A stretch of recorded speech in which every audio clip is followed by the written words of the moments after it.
Can you guys hear me okay? Yeah. All right, cool. Hey, I meant to ask you guys. So one of the big things about streaming is music, right? If we if we play a bunch of music that is under copyright, they'll like automatically fucking mute it. Yeah, we know Yeah, we know that. this. What's that? Yeah, we know that we didn't play any music now. No worries. Okay, you guys are okay with that music? Yeah. Yeah, yeah. Okay, cool, awesome.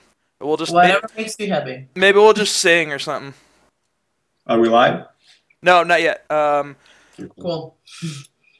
Well, I don't know. Maybe we are. I think we are. We're actually talking to everybody right now. Yeah. Yay! Okay. Hello, everybody. All right, let's do a mic check real quick. So I think everybody can hear us in chat. So let us know in chat, guys, if you can hear us, and if the volume's okay on my side, and you can hear Milan and Christina. Okay. Yo, yo. Yo. Hello, world. We can sing. Yeah, we can sing. We still have alcohol from the last night, so yeah. We're still in that mood, man. We're about to party, on Sunday. Right. All right. So Marcelo said the volume sounds okay. Everything sounds good. Awesome. All right. Well, we still got about 5 minutes or so, so we can sit and chat if you guys want to, or just kind of shoot the breeze or whatever. You know. Oh, what up, man? Okay. Uh, can you tell me what's your major problem about the 3D model from my concept? Um. Since it wasn't actually made to be 3D model, it's just like too much bunch of random shapes going on the character. I don't know. Tons of But random shapes, cool. man. Yeah. So it's interesting because I was talking about this before too.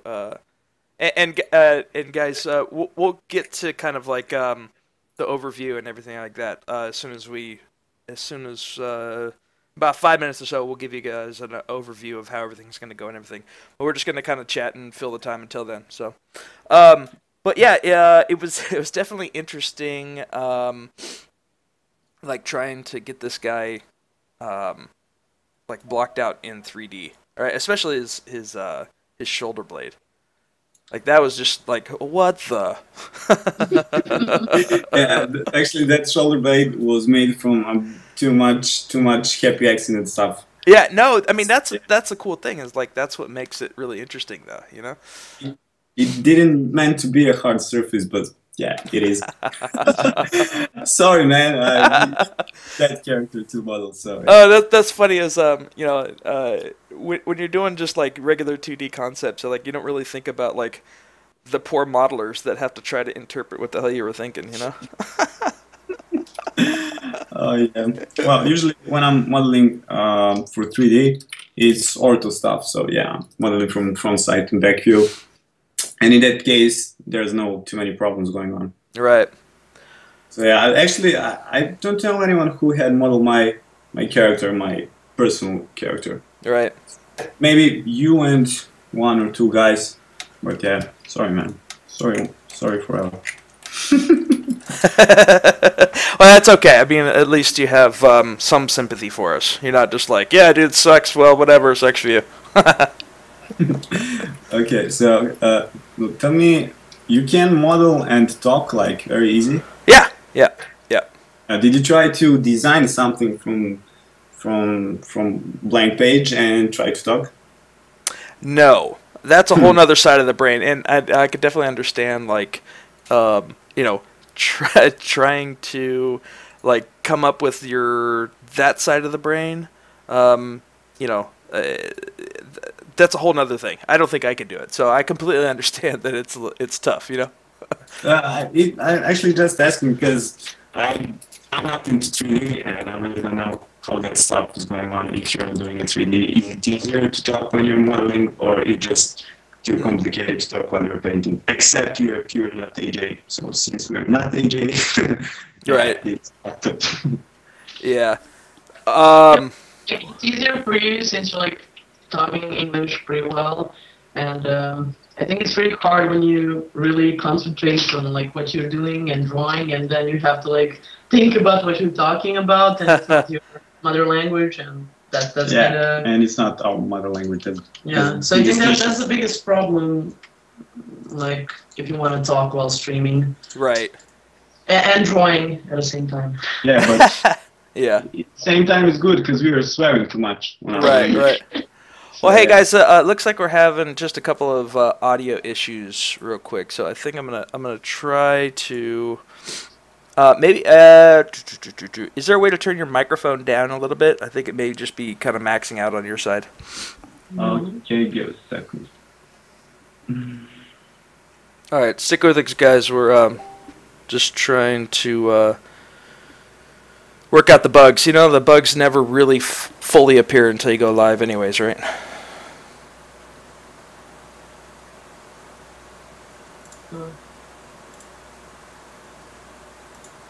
Okay, can you hear us now? Yeah, I can hear you. Yeah, that's a little bit. Go ahead and talk some more. Okay, is this better? Is this better? Is this better? Is this better? It's a little bit better. You're it's not topping out as much, so we'll go with that unless we start hearing some issues through chat. Okay, cool. Just let us know and we'll try to decrease the volume a bit more. Okay, gotcha. All right. Well, I think I'll go ahead and share all of our screens here. Woo! What? Okay, Yeah. that's it. That's all we got for you guys. See you next time. It was fun. It was fun. Yeah, we should definitely do it again. Yeah, it was really quick. Yeah, especially we're doing that stuff quick. Okay, so do you want me to start to painting a back of character? I was thinking about not to. Hold on. I was thinking for not to painting the legs and stuff. Mm-hmm. It's better to finish the upper part of the character. So I'll do maybe a back design, and I can help you also with this shoulder piece. Okay, Since yeah. Here and there, maybe you can adjust some things about the anatomy and stuff. Right. It's just from my angle, so since it's your model, feel free to do whatever you want. Well, it's your concept, so I got to follow you somewhat. All right, so let's give just a quick overview of like who we are, what we're doing, like why we invited a bunch of people to come hang out with us, and so on. I know we got a lot of new people here that haven't been to any of my streams before, but I am a 3D character modeler, working in the game industry right now, and I've known Milan for a little while. A little bit of a background. Well, okay, and this is Milan. Hello, Milan. How are you today? Hey, man. What's up? Fine. And just give us a second. I think we need to turn on the camera because of the streaming, since maybe it's too laggy for the voice and stuff, since we're already sharing screen. We don't hear you anymore. Oh, can you hear me now? Oh, no, it's okay. I'm just not sure what is going on with this. Yeah, I think you can turn your camera off. I believe. Yeah. Actually, it's turned off. I don't know what's going on. Okay, give us a second. Okay, you can talk. Just give a second to fix these technical issues. Yeah, so chat, it looks like sometimes the Skype audio will be a little bit scratchy, so if you don't hear something, let us know, and we'll try to repeat it. But that you can talk to some Microsoft support about that. All right, there you go. Now we've got a lovely picture of you in the corner of the screen, Milan. Yeah, okay, that sucks. Okay, just give us a second. We're trying to figure out. Okay. Oh, I think it's turned off. It's turned off. It is turned off right now? Yes, it is turned off. Yeah. Oh, okay, cool. Thanks, God. Okay, so what was the question? Sorry, Brandon. Sorry, guys. Oh, that's okay. We're just giving you an introduction and saying who you are and what you do and what you work on and so on. Well, I think that I'm human. At least my mother told me that when I was born. But yeah, I doubt. I doubt. I'm freelance 2D concept artist, mostly doing characters and creatures, environments, some sucks in environments. So yeah, I'm only freelancing for now. Didn't work in house yet because I find out that the freelancing is working for me so good because there's times when I have creative blocks that I can work like every day, constantly. I need to make pauses for like 2 or 3 days sometimes. So yeah. No pressure, huh? No pressure, man. It's much better. About the Christina, she will tell you who she is. You can tell that. Better not. Unfortunately, I'm his friend. Ah. Yeah, I'm working in gaming industry as well, but I'm working in management part. I'm working in an animation and motion capture studio in Belgrade. Ooh. And I'm doing project management and producer stuff. And right now I'm getting into technical stuff as well, so it's pretty interesting. And yeah, that is basically what I do and finishing my studies. So, yep. Awesome. You know what's not awesome? When you're spending too much time with her. Well, what? I wouldn't know. So actually, it's so good when you have like a project when you need to do some creature design and stuff. So I use her for like references. Yeah, right. She's punching me out, but you can't see since we turned off the camera. So yeah, you're like, I don't know if we could be friends. Let me look at your hands real quick. If you got good hands for reference, then we could be friends. Yeah, just like that. Oh, somebody says, "Oh, look at that ugly boy." No, just stay like that. Yeah. Don't You're move. so beautiful, man. Okay. Okay. So, how this came about and what we're going to be doing today. Milan and I got to talking, and well, let's give a little bit of backstory. Milan and I met in Anthony Jones's mentorship about, oh God, how long ago was that? Year and a half, probably. Holy cow, year and a half? Wow. Yeah. Dude, I need to get better faster. But it was funny. It was fun. It was really cool out there. Yeah. It was funny because at the time I didn't really know anybody in the mentorship, and it was all online with. So Anthony Jones is the guy's name. He does. If you guys don't know who Anthony is, he's was a concept artist for Blizzard Cinematics, and since has created his own kind of online educational platform called Robot Pencil. And he's been doing lots of mentorships and stuff, teaching people how to paint and model and do concept art. So in his first mentorship class, Milan and I were in there together. So we've been at it for a little while. It was funny because like at the end of each class, it was we did like a overview of like the work for that particular week, right? So I don't even know if I told you this, Milan, but that first time when the end of the first week when we were all doing reviews of our work, I was like, man, my stuff sucks so bad. And then like we got to Milan's work, and everybody's like, dude, oh my God, what the hell? Like, who is this guy? Oh my God, right? And I was like, all right, well, he's good. Okay, cool. And like, we can be friends now. Right. So I was like, all right, cool, whatever. Like, I got my competition workout, cut out for me. So we go through the whole, what was it? Was it a month class? I think it was like a month, right? I think that was his first mentorship. Yeah, his very first one. So we all go through the first month, right? And I'm like, dude, this guy Milan is just killing it, man. Like, this guy is like ridiculous. Oh my God, like there's no way my stuff's this good. All right, well, whatever. So, but so at the end of the mentorship,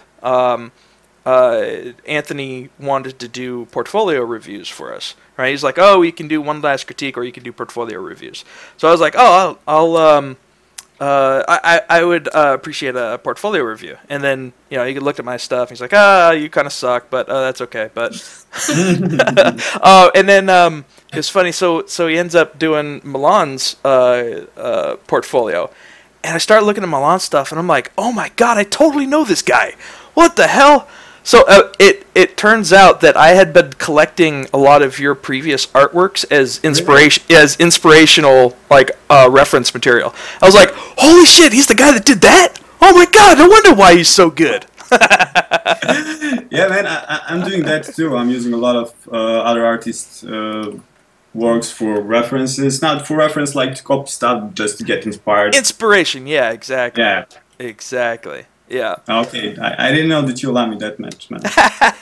I'll send you flowers on your. Yeah, send me. No. Send like maybe not flowers, like donuts or something. I'll take donuts, or like maybe some Oreos or something. That has plenty of preservatives in it, so it'll make it.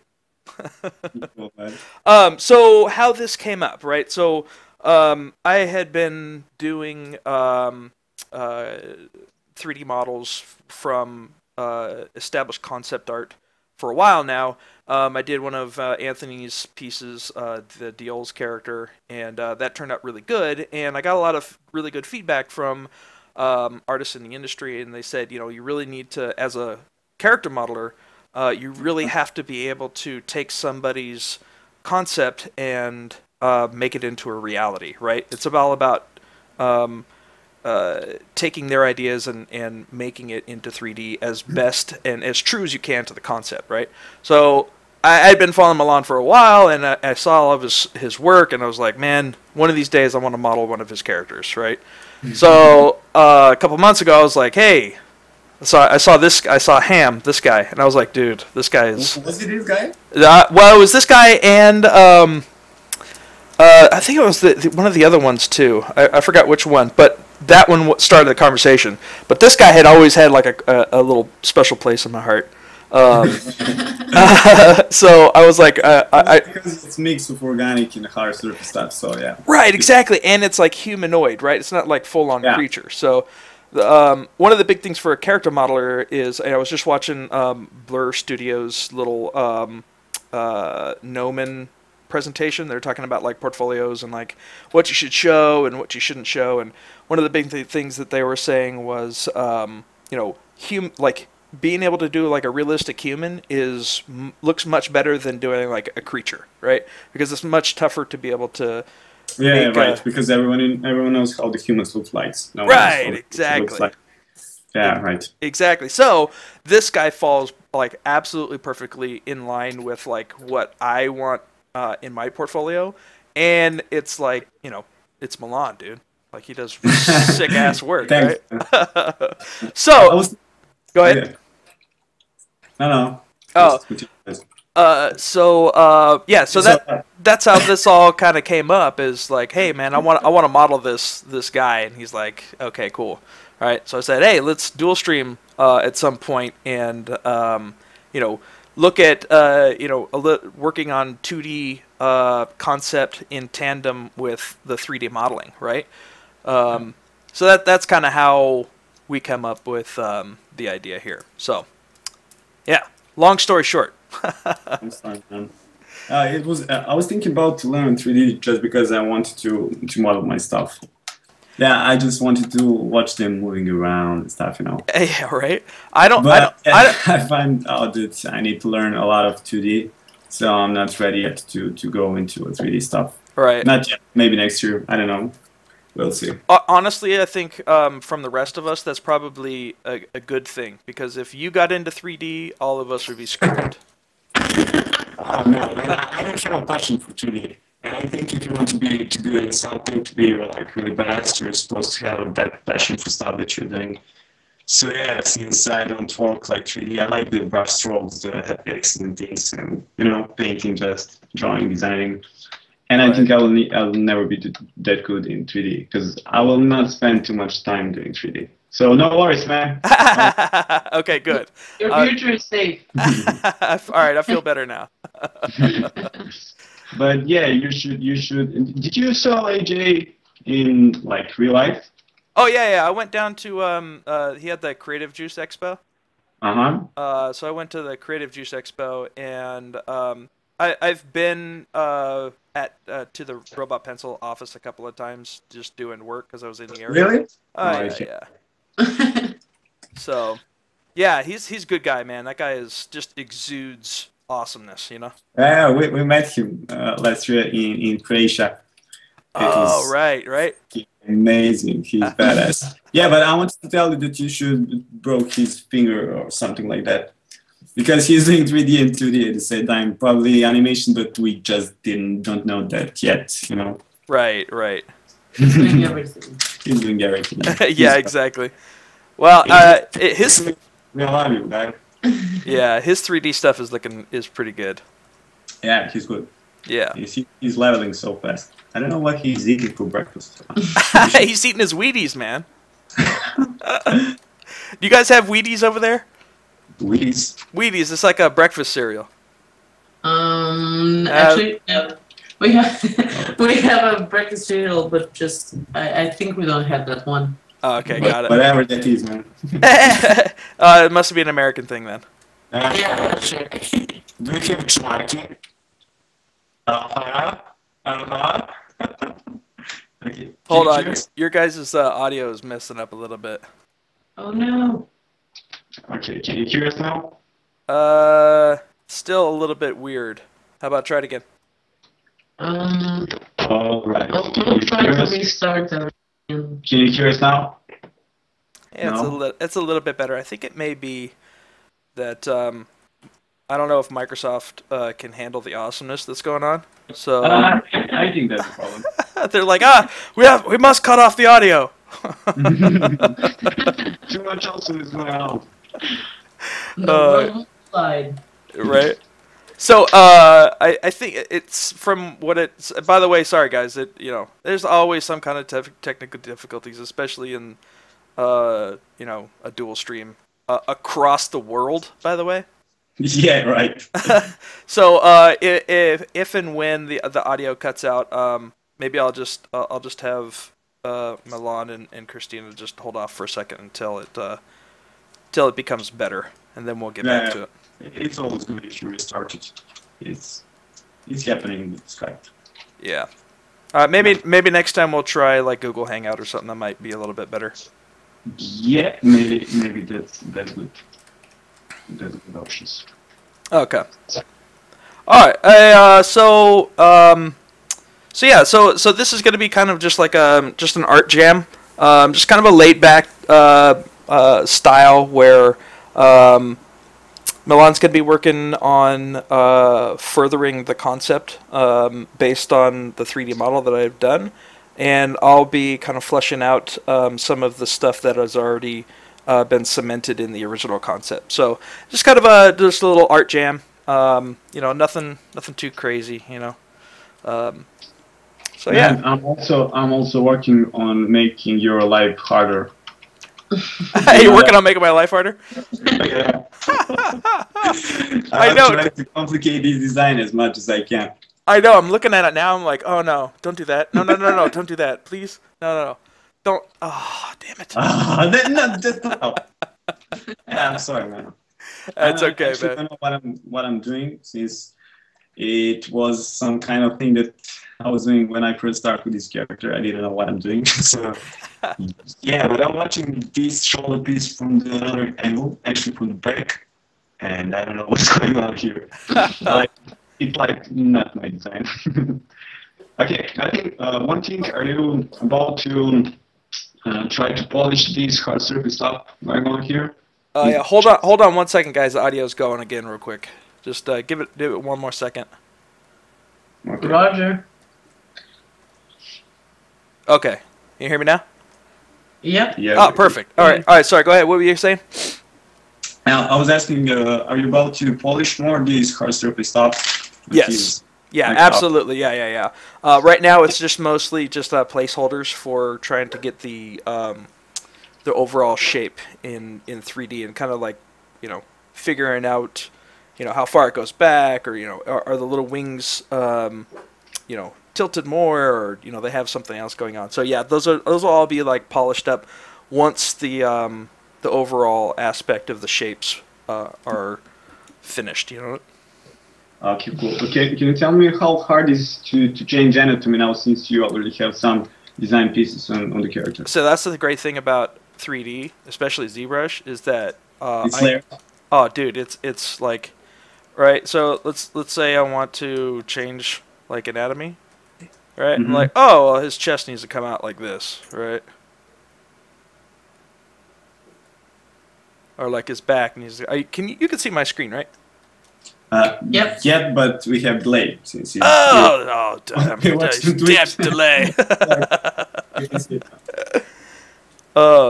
So yeah, I can basically change proportions almost at the fly. So if we need to, that's totally fine. Oh yeah, cool. All right, and sorry, my dogs are barking. So by the way, sorry guys, I haven't been paying attention to chat too much. My awesome moderator Marcelo has been trying to answer some questions as we go. Hey. Okay. Is that Bjorn on stream? Hey Bjorn. Yeah. What's up? Oh, Bjorn, what's up, buddy? Hey. Hold on a second, guys. I'm gonna get the dogs. Damn dogs. Okay. We'll take for now. What's the name of your dog? Is it Jackie?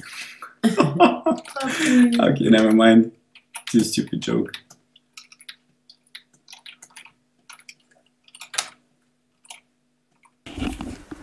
Okay, sorry about that, guys. But anyways, Marcelo, who's my moderator, has been trying to answer questions for you guys. So I'm going to still try to keep an eye out because it looks like we have a bunch of questions and stuff. So I apologize if I haven't gotten to you yet. My bad. Okay, I think there's a couple of things that you can change in anatomy. Okay. Okay, since my English is pretty much bad, I'm not sure how to tell you that technically, but I can show you visually if that's cool. Yeah, absolutely. Go ahead. Okay, so the first thing that I noticed is the chin Yeah. and neck. It's supposed to go something like this. Okay. Okay, so Right. it's much clearer. And the next thing is this. I don't know what is this, but it's supposed to be also hard surface, and it's linked with this piece, Right. which is some kind of maybe different skin, just like burned skin, but different color, you know? Right. So It's actually not any material. You see, here's the mouth is completely linked with that, and it's like the same, almost the same material, just a bit. I don't know. It's more like burned skin or something like that. I was so thinking burned skin, or maybe wouldn't it be cool if it was like a latex, like that covers them, and we get some like awesome folds and stuff going in on the neck. Okay, it can be. Feel free to do it if you think it will looks much better on Right. 3D. So that was one of the big questions that I had for you, right? And it's really interesting, and this is so we're gonna have a lot of really interesting things happen when you've got the concept artist and the 3D modeler like working at the same time, which is like working out how things work in 3D, right? So looking at like his chin, right? Those little connectors that you have, right? They look, so his head is tilted to the left, right? And they look a little bit short, right? But you know, like how do those work when they His head turns back the other way, right? Exactly. Like, are they stretchy kind of thing, or yeah.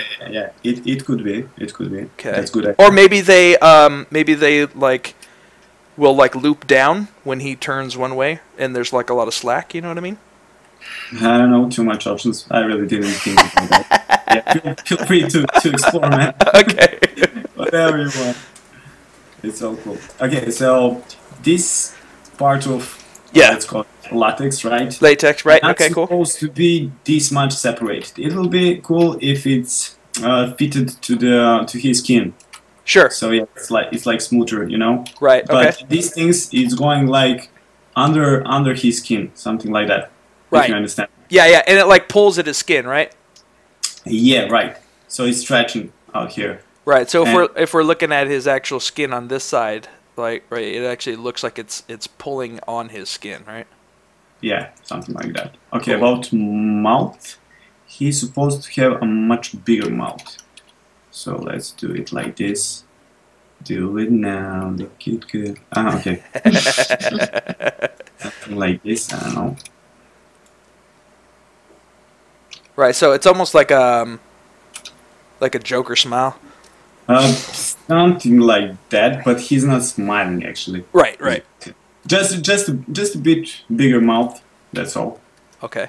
And this stuff is like connected to the mouth and it's stretching. You know. Yeah. In mix, let's say like you have too much latex melting on his face, and he's like linking with his face. Merging Ah, that's Sorry, man. I told that's you that. nasty, awesome, dude. But think about it. Is it that good idea? Is it hard to do it? No, so I think I think that we could definitely do it. It'll be a challenge, but if I can get it pulled off right, it'll look awesome. So I think it's worth it. Okay, cool. Another thing, just give me a couple of seconds to see what I want. Okay, about the shoulder. As you can see, okay, just give me a second to change the brush so you can see easily. Okay, about the shoulder anatomy and stuff, you can see like you have a neck going on here. Yep. And these things is going like this, and here comes his shoulder. Okay? So if you do it like this, it's supposed to go. His shoulder is going like a bit down. Okay. And it's not that shrinked. You know, it's like this, something like this. Oh, do you think his shoulders are too wide? Yeah. Okay, give me a second. I'll try to do it like this. Don't watch the design of armor. Just to okay. Close your eyes, everybody. Close your eyes. To going down a bit like this, and this part can be a bit not higher. The just upper parts should be thicker, like the neck is thick. Do you understand me? So the like the trapezius should be like wider, right? Right. Got it. And the shoulder should be a bit down, and not that wide. It's less humanoid. Yeah. So like a bit down more, right? And then all right, let me see what you're doing. So down more. Down more, squeeze it, and just shrink out trapeze a bit more. Okay. Other than that, just redo it. That's fine. Okay. No, I got you. Because like that's the interesting. Okay. Like that. I'm watching your stream now. Oh, okay, cool. Yeah. So pull it down and then in a little bit more.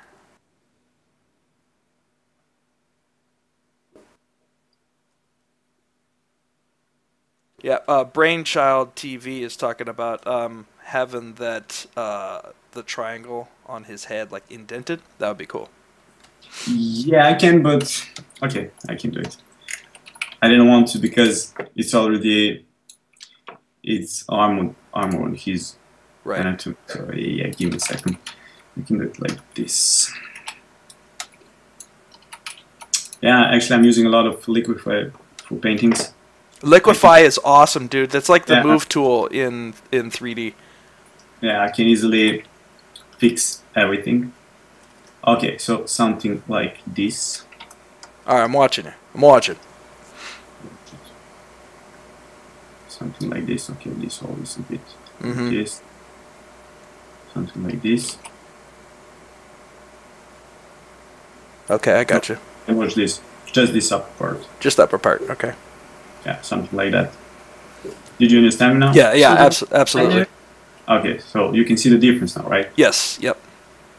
It's something like that. As soon as the stream catches up, take a look at it. Okay. So you got 30 seconds. Ready, go. It's awkward until you're waiting. Hey. I know. Okay, did you work like with 2D concept artists like this? You're modeling and you have concept artists to be here to help you. Like with the No, this design. is actually the first time, and I can't tell you how helpful it is to be able to have. It's almost like an art director, like sitting with you, going like, "Oh no, should I and move that a little bit? Okay, move this. Okay, all right." And then the original design was like this. Okay, all right, just pull that down a little bit, dude. It's amazing. It's awesome. Oh, cool, Yeah. cool. But I'm glad that I can help you. Yeah, oh yeah, absolutely. And I think it's every studio is a little bit different, and they all work in different ways. But I think it's really beneficial to the overall piece to be able to have multiple people working on it at the same time, right? Because you bounce ideas off each other, like, hey, is this doable in 3D or is it not? Is it like really, really tough, or should we just go with another idea kind of thing, Yeah, I think that's really cool if you're working like in-house. It's Right. too much. It's so easy to do brainstorm with people who watched you. See, when you're watching your work too much, you can see the difference, you can see the problem. And, Right. yeah. Right. And when you have like deadlines, it's really fucked, man. Yeah, exactly. I just have to let you know that this is pretty much every modeler's wet dream. Really? Cool. I didn't know. Yeah, it's like, oh, cool, right, all right, awesome. Wait, it should be like this? Fuck yeah, awesome. Okay. I didn't know about that. That's cool. I told you I never worked like in studio in house. I was Yeah. starting as a freelancer and I'm doing it right now. That's I had awesome.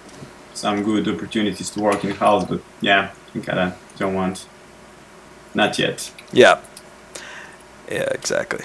Actually, you know what? So, on another note, what would be handy is if you can give me maybe not a finalized legs, but something I can block out so it grounds him a little bit, because it helps with proportions to be able to have the lower half to make sure that all the balance is right and everything like that. Even if it's just a quick block out. What do you think? Okay. No pressure.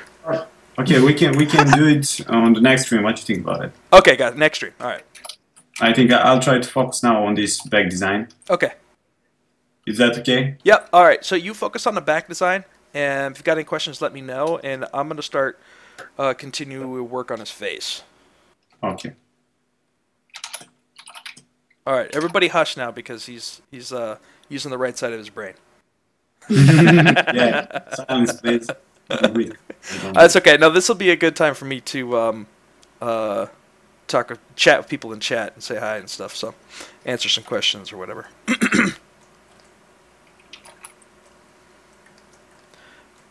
All right. Hey. Hey. Hey. Hey, Brandon, Yeah. did you go for IFCC in Croatia? Man, I want to go, but being on the literally on the other side of the world, with a 8-month-old daughter, I can't swing it, man. Yeah. But I want to go so bad, dude, like ridiculously bad. I understand, man. It was really awesome last year. We have met so much cool people from the industry. I know. It was- Well, I just sit here looking at like everybody's pictures and how much fun everybody had, and I'm like, oh, why not me? No, just don't do it. Skip that part. Yeah, right. It will ruin your life. For Nah. good. It would be really cool to actually meet you guys too. So one of these days I'll try to get No, out. we're not that cool in real life, so no worries. Okay, well, Skype is enough then. All right. Skype is enough. And it's better if we don't talk, so. Actually, both of us have too much stupid jokes, and only our friends can understand us. But that's a leveled stupid joke thing. I don't know how to call them, right? Inside joke. Yeah. Inside, mostly. I don't know. Oh, man. Yeah, when it's when just your friends know what you're talking about, right? Thank you, Bjorn, for your kind words.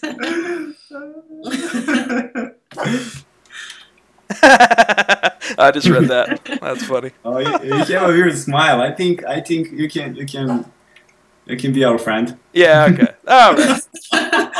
We can totally continue Yeah, we this can continue. friendship. Yeah, it's cool. Oh no, Nightbot muted Brett. Dude, what happened? Necromancy, what's up, man? Hey, thanks for the follow, buddy. You guys, by the way, don't forget to follow Milan on his Twitch stream. Thanks.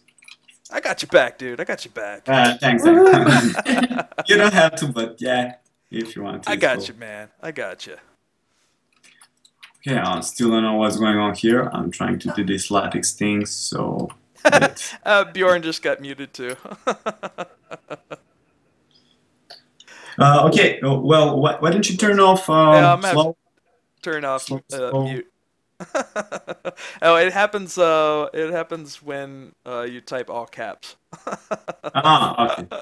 Why is it like forbidden to type in caps? Is it just like a rule, or is there some personal preference, or it's like... I know, Bjorn. What? It's usually like a default setting in some kind of like moderation. Yeah. Oh. Apparently, like a lot of Twitch streamers, that get a lot of people that do like tons of caps and stuff. Yeah. Right. Typing something rude and. Right. Yeah. Exactly. But now it's turned off. So Bjorn, you shall now be able to type. It seems this like all creative caps. Industry is more like. I don't know. They're not that much rude. I don't know. We didn't have any problems while cool, streaming. Mm-hmm.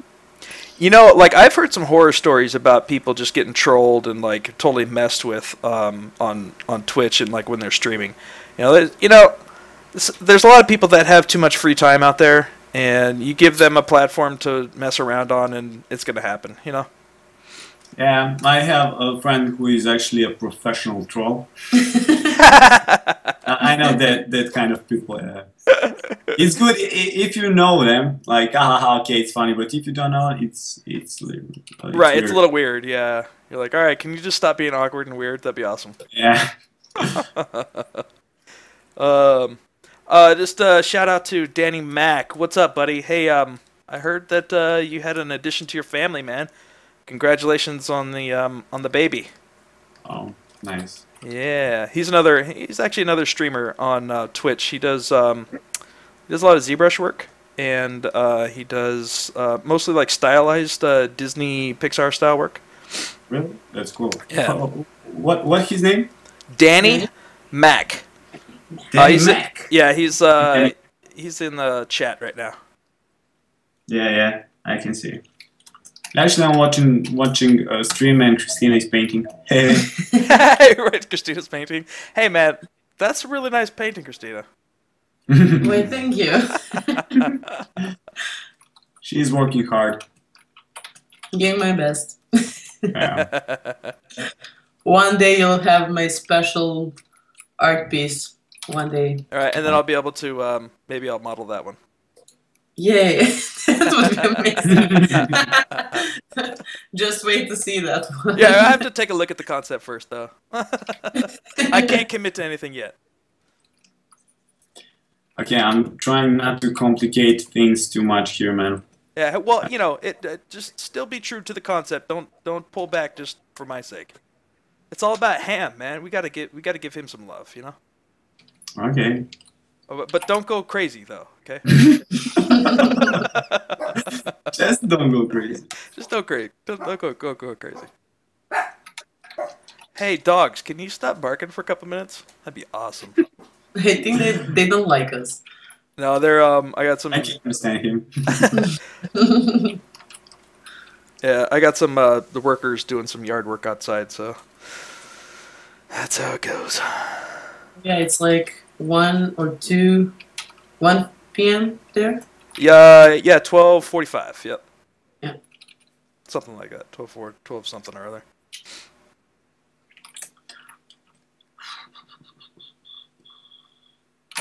Okay, one more thing, man. I just noticed something. Yep. Just give me this. Hold on. This part here are not supposed to go. Just give me a second to find the right word. It's supposed to go under the ear. Which part? As you can see from the concept. This part here. Oh, it's going under the ear. Oh, okay, gotcha. So, It's like going up. Do you know what I mean? oh, well, take into account that his head's tilted. So on the right side, from the concept art piece, it's okay, okay. Yeah, Right, it's right. because of the angle. Yeah. Right. Yeah. Okay, Yeah. sorry. That's okay.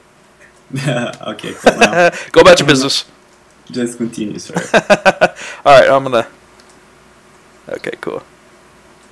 Okay, also I want to thank Bjorn for helping you on to understand. Yeah, man, that was really cool of him. Bjorn.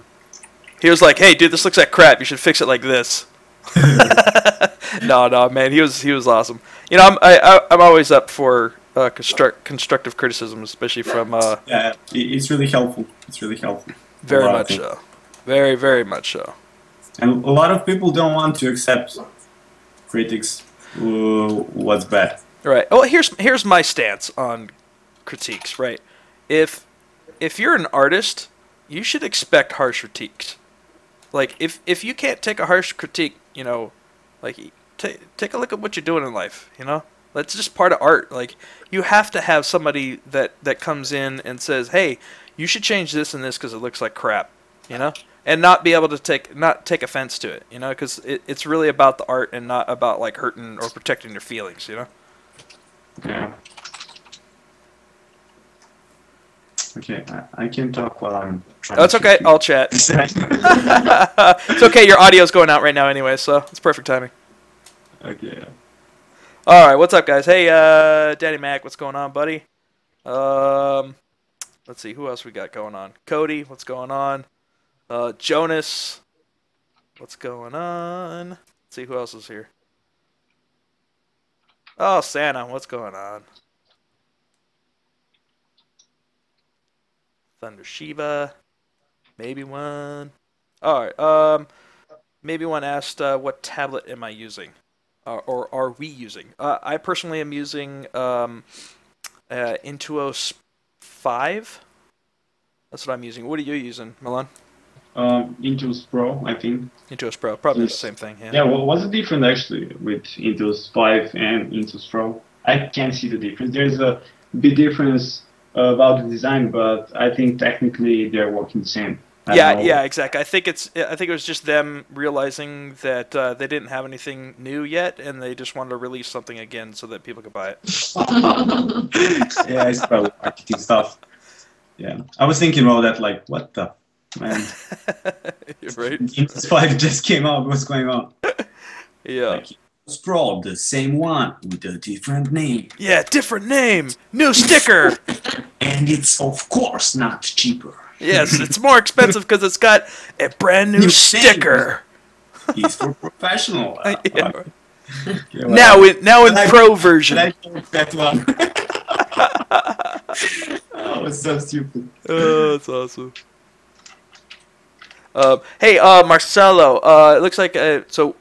Marcelo, do me a favor and start collecting some of the questions because I feel like I'm missing some questions that are coming up in chat. So if you wouldn't mind, if you see some questions and I haven't been able to get to them, just label it, just put it back in chat and just label it like with capital question, and I'll try to get to it. Or we'll try to get to it. Thanks, Marcelo. Hey, Sven, what's going on, buddy? Did you know all that guys who's joining on the stream, or is that like cool to say, hey, what's up, man? I'm confused. Like, well, do you know? You know, it's a little bit of both. You know, it's always nice, like, because when you're streaming, it's really about establishing a community. You know, and if you stream regularly, you get a lot of people that will come and hang out, and like, it's almost like a family. You know, so when you got a lot of people that regularly come, you know, drop by your stream, it's always good to, you know, say what's up and build a family, you know? I'm just asked, did you know that guys, or just okay? Yeah. Some people, or a lot of the people I do know, but you know, some people will come in and say hi and say what's up, and I always like to say hi and what's up back, you know? Okay, yeah, that's cool. That's cool. Okay, we were planning to do our next stream, or maybe not next, but some of the stream, to enter like questions and answer session. Yeah. So until then, we'll just listen to music and we will like do a questions and answer session in like half hour, something like that. Or Okay, yeah. That sounds good. And then we could let you get back to like doing your badass stuff. I can stop talking to you. Also, we have one cool thing. We're preparing something really cool for our maybe next stream. Not sure yet. Well, are you gonna give us a tease or what? Not yet. Okay, we will. We don't want to tell Or we you. can tease them. We can't. Dude, you just got nixed by your producer. Christina told me to shut up. So yeah. Yeah. Your producer's like, no. Yeah, but we're preparing something really cool for you. So cool and fun. For me? Oh, you guys shouldn't have. For all of you. Oh God, you guys are so sweet. Ah, thanks. I'm not sweet. Trust me, man. So more tangy then, or what? Actually, you haven't met him yet. Person. Yeah. We had an awesome party last night. Yeah, we were waiting like hour to get in the club. Oh man! And outside was so fucking freezing. It's snowing. It's snowing out, dude. You guys really wanted to get in that club. Don't test. But we were already drunk, so yeah, it was cool. It didn't matter too much then. And too much cool friends out there, so we didn't care about that. Yeah. Do you remember this? We talked last night for like a minute. Yeah. No, the question is, do you remember? I couldn't say a word, man. It was so hard for me to talk even in Serbian and not in English. That's awesome. So it looks like we got a question from Milky Bardicu. Milky Bar. Okay, yeah. Next. Can you explain a little bit more about the Anthony Jones mentorship? Is it online or do you have to travel? He actually does both now. When Milan and I took his mentorship, it was exclusively online. It was a month, and I think he did 3 classes a week or something like that. But he also is doing like a boot camp now in their office in LA, in Irvine. So he's starting to do a little bit of both. You can find out more about that at robotpencil.net. Marcelo, if you can maybe put a link to robotpencil.net in the chat, that'd be dope. We'll give AJ some love. He kind of like fostered all this anyway, so. I recently received his book, Heaven's Hell, and it's awesome. Yeah. That's a good. Do you have the book? Yeah, of course I got the book, man. Of course I got the book. Okay. I thought that maybe you don't have the book, so I control you a bit. Nope. Sorry. You have to come up with something else. You're prepared. Yeah. It was pretty awesome that so that Diol's character that I modeled of his was actually from his Heaven and Hell Heaven's Hell project. Yeah, that character that you modeled was badass. The concept is badass, and your model is so badass. So I saw that you were on some mentorship on Kurt class, right? Yeah, Kurt Papstein. Yeah. Yeah, he's freaking awesome too, man. By the way, did you guys just see the announcement he made a couple days ago about the movie he worked on? No. I don't know how we skipped that, but no. What? Okay, don't tell us. Okay, I won't tell you. I won't tell you. So my producer's tapping me on the shoulder right now. It's like, no, don't tell anything. Yeah. Okay, thanks for cat up. Yeah. Okay, so we got a couple of questions here. D Vepby, you know what the screen names on Twitch are not atrocious, but they're really tough, guys. Like when you're creating a Twitch account, can you try to just take it into consideration when somebody tries to say your name on a stream? That'd be awesome.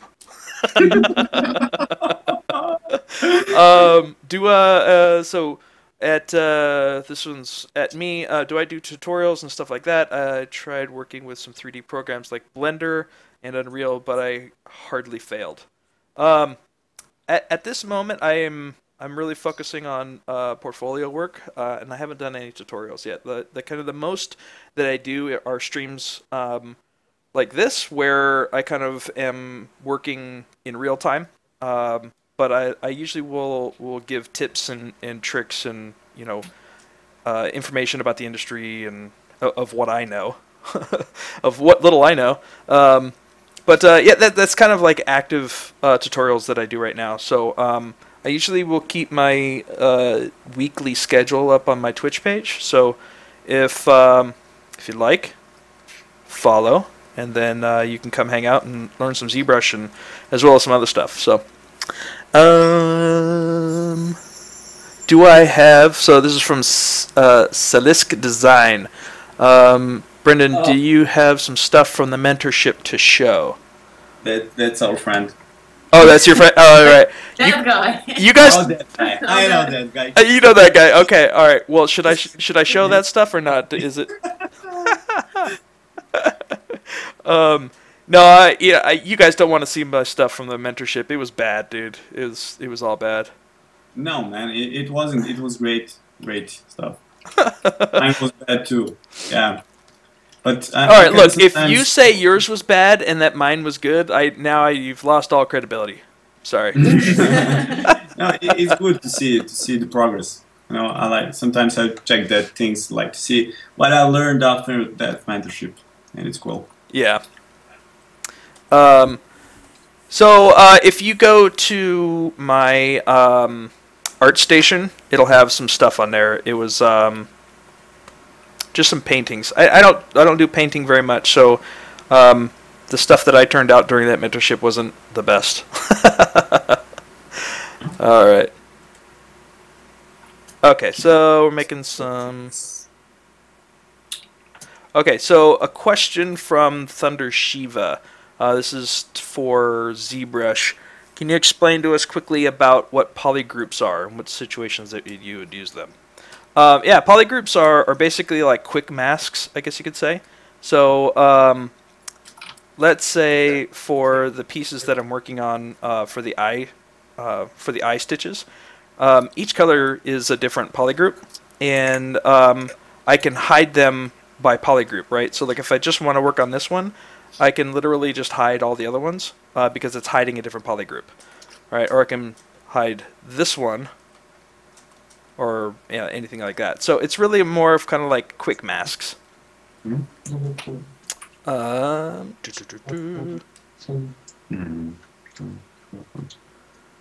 see what else we got. Hey, Turn, what's up? You're on, how you doing? And Steph, what's up?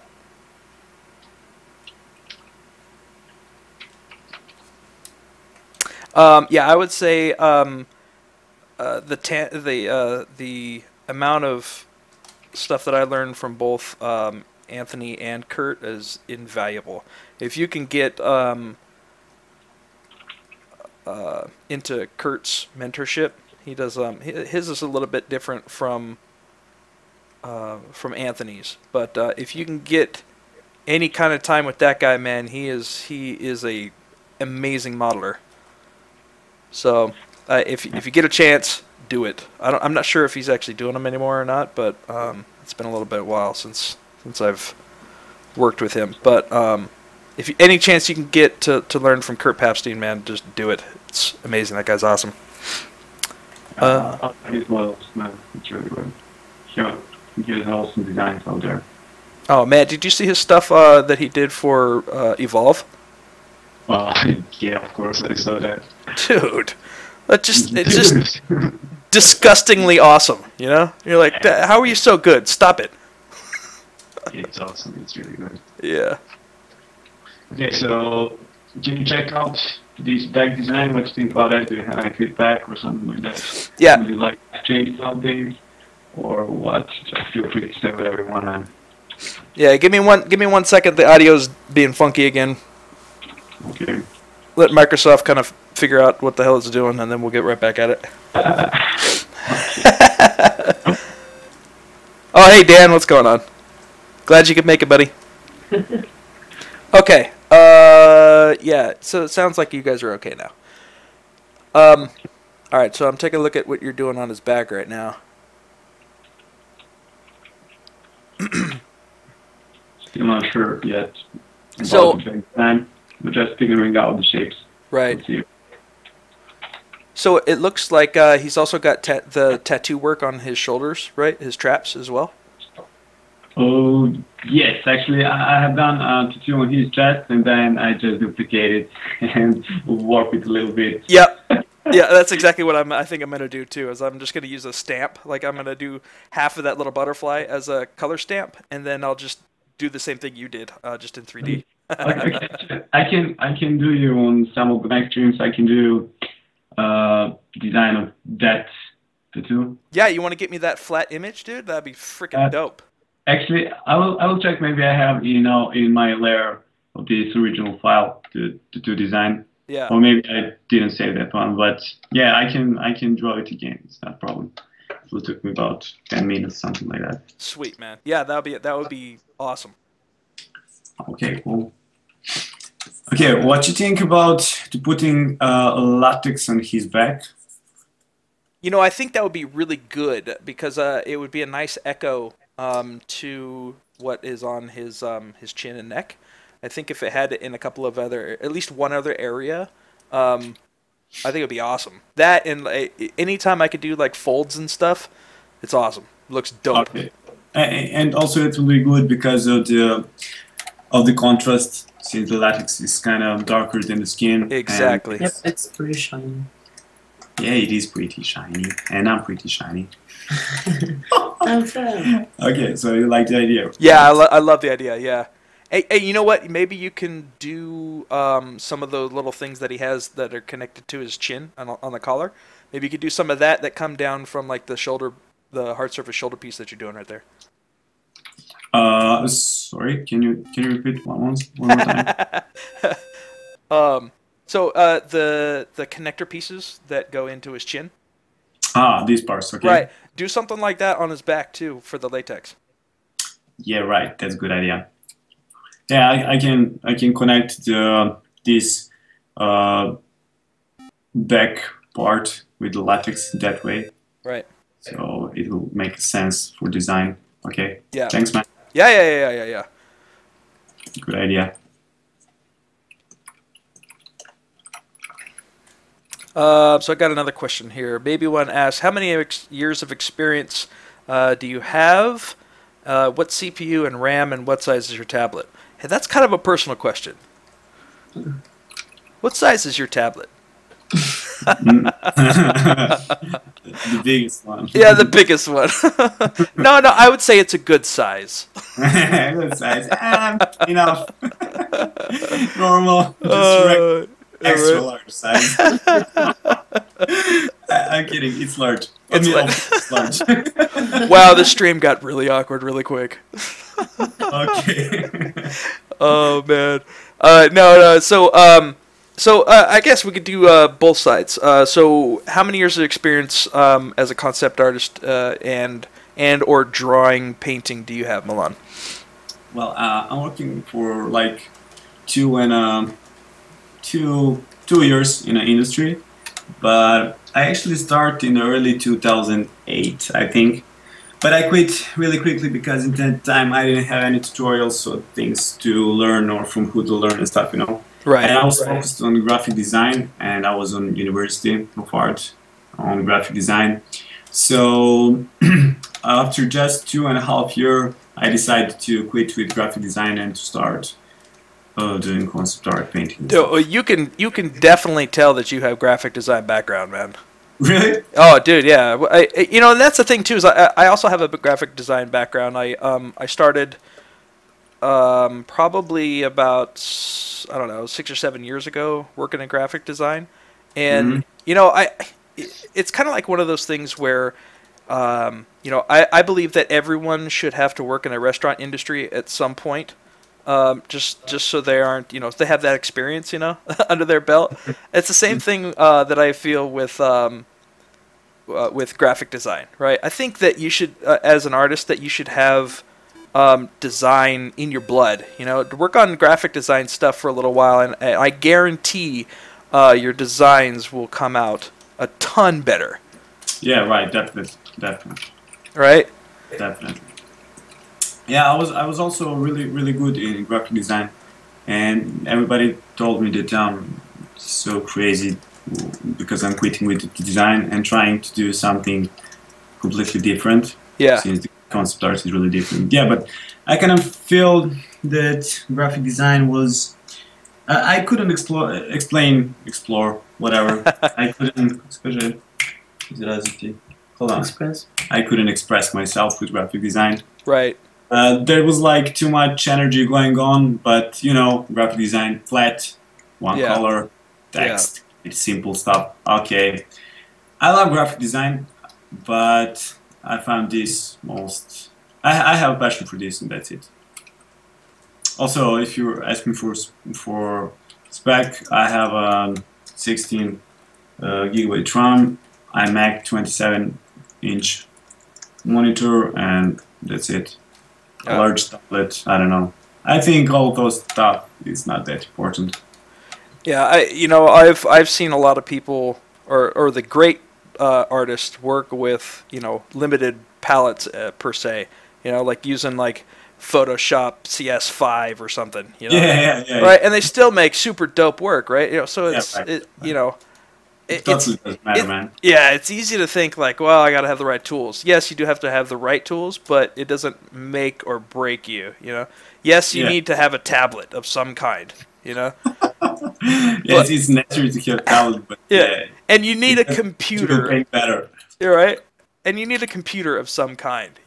But and it really depends too. If you're doing just 2D concept work and you're doing mostly just Photoshop stuff, you don't really need to have a crazy rig, right? But if you're doing 3D and you're doing lots of crunching and stuff, then yeah, you probably need something a little bit more beefy. At least a good graphics card and a good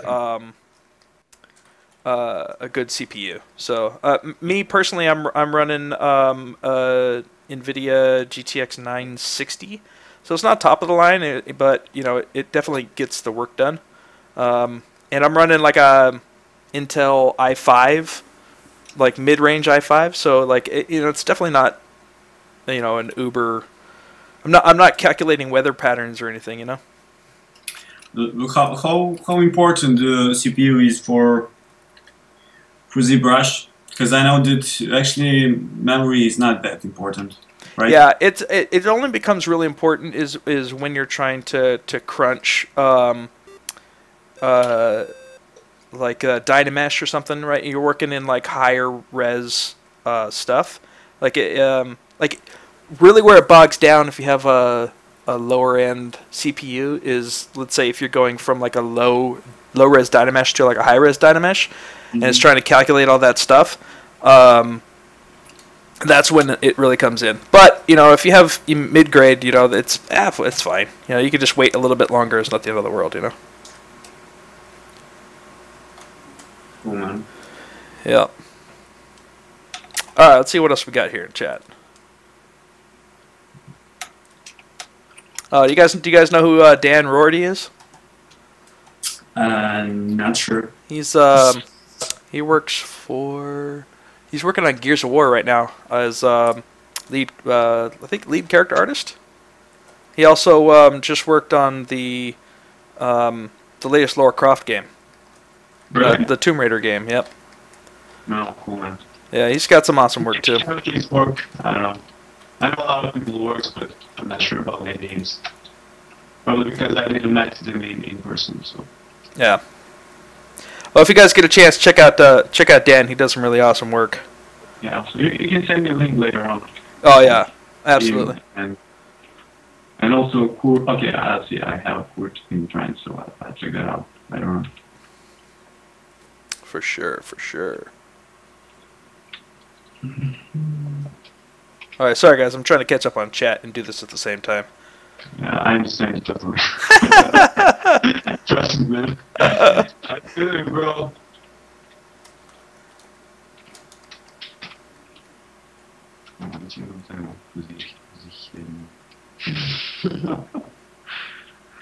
Okay.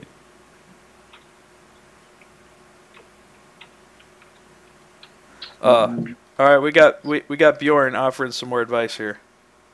You guys see that?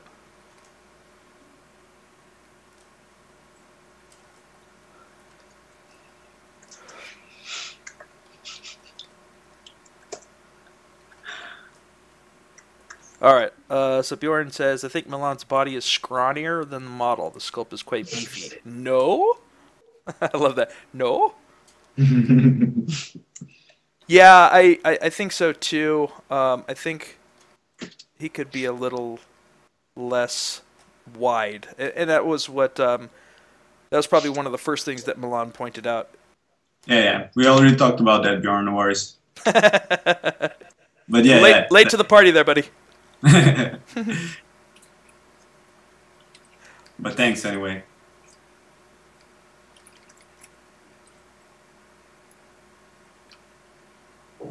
Can you hear us? Yeah, I can still hear you. This guy's has got like lats. Like this guy is like king of latissimus dorsi. King of what? Latissimus dorsi, the lats. Yeah. You know the wing, the part that this part right here. If you could see the screen. Yeah. Right. He's like king lat guy.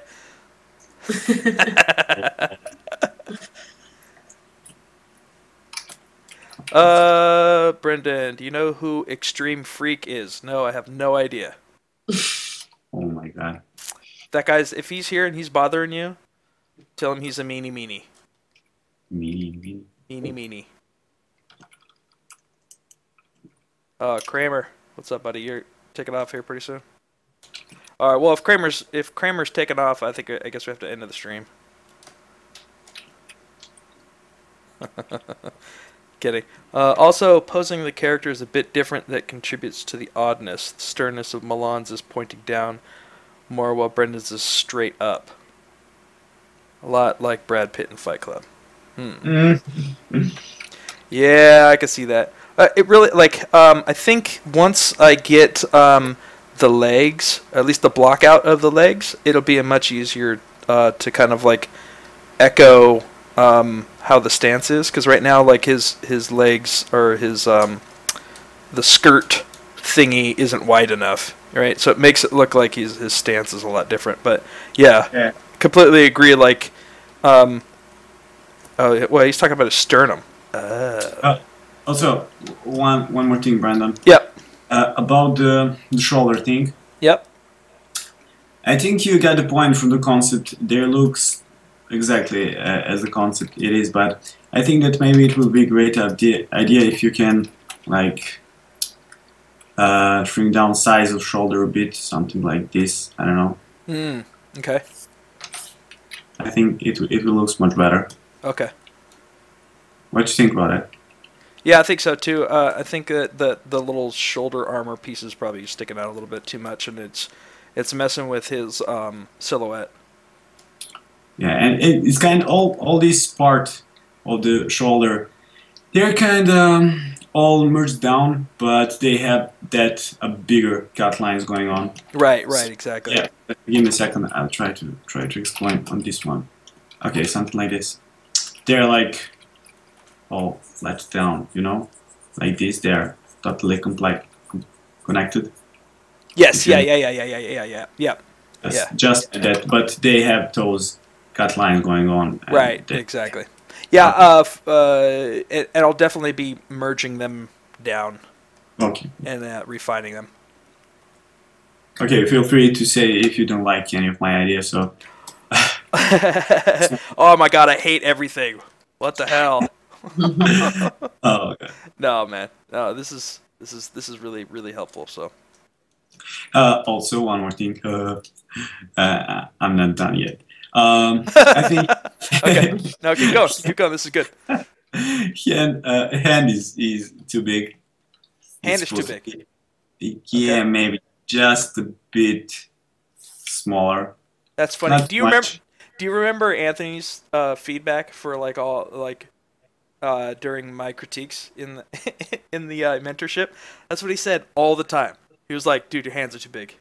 Dude, Really? your hands are too big. Dude, your hands are too big. Come on. He even made fun of me a bunch of times. He's like, bro, come on. Like, your hands are way too big. Okay, okay. That's hilarious, man. Actually, I couldn't remember that thing. Yeah, Maybe I didn't listen to your feedbacks. I was just a nobody back then. You know. I'm kidding, man. Yeah, I was actually listening to all feedbacks for all the students out there. It was really fun because you could learn a lot from other mistakes. Yeah, right, exactly.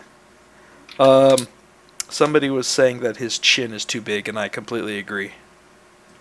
Yeah, chin. Did you Yeah. work on chin? Working on it right now, buddy. Okay, cool. Just try to. Then again, merging. Merge with it. Chin, chin, chin, chin, chin. No sound, but can. God bless the move tool. Oh my god. Okay, I will stop the painting for a bit and see Okay. what you're doing, man. Okay. I want to watch you. I'm watching you. We're watching. No pressure now. Holy shit. Did you know that the Christina is also here? Oh wait, Christina's watching too? Oh my god.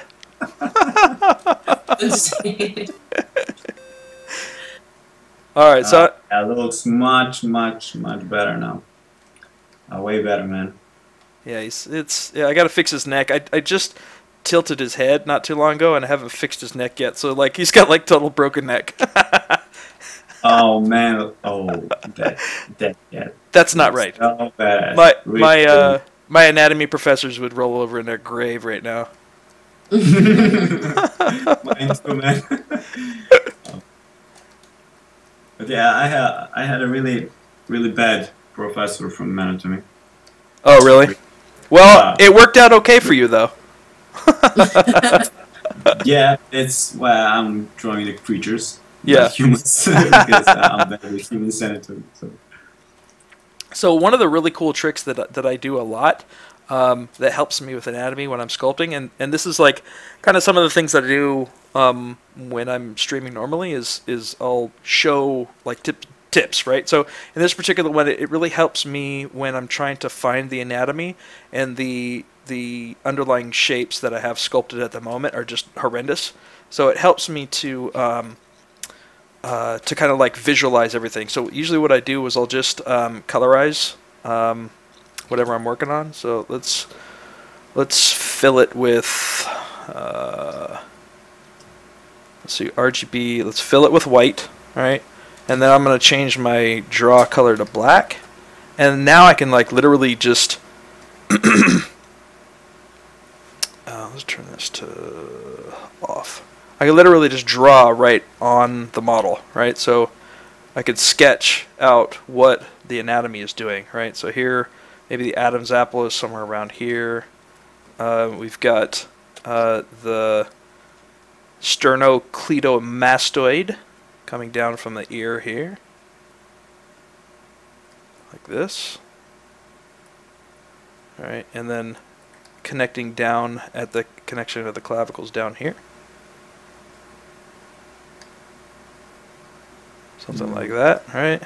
And we got sternocleidomastoid from the left side coming down here, like such, right? And this really helps me kind of visualize what I need to do and if my forms are not in the right place, right? And then I can just go and sculpt right on top of it, which is awesome. Alright, so now I can come in here and say, well, this needs to come in more. This needs to be more prominent here. This needs to sink in a little bit more. Alright, this needs to come in.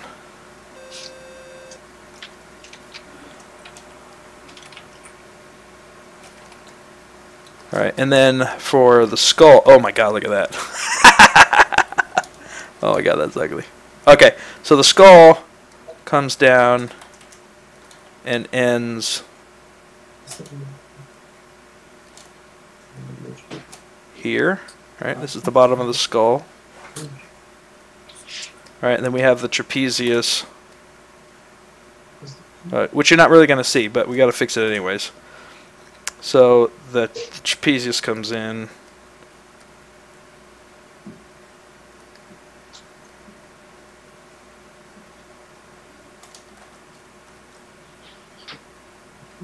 Like this.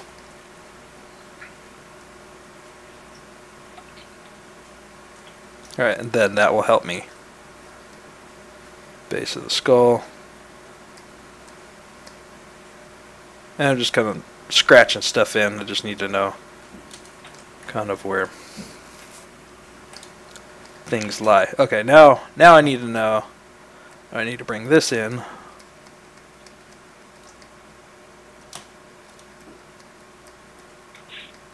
Like this. But all this is going to be covered anyways, but even though it's going to be covered by that latex, I still want to make sure that my underlying structures are sound, because you know, then the latex will look correct over top.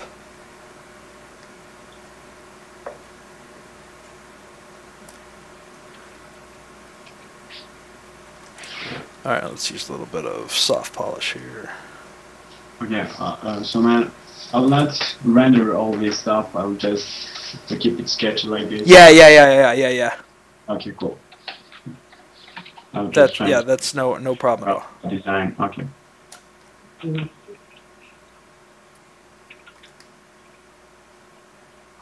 now trying to find out what to do with these back things. So, yeah, I can easily complicate myself too. My life. That's just yours. Just, I know, right? You're like, don't be too mean, okay, please. My God. Oh, that's awesome. Alright, so Adam's apple is somewhere around here. Even though, like, he may not have a prominent Adam's apple, I still want to be able to place it just to see where some of these minor forms will be. Alright, so the throat comes down here.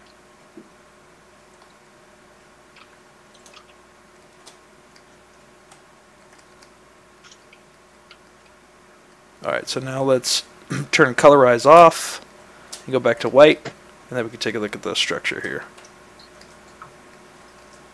This thing, let's just hide for now. Okay.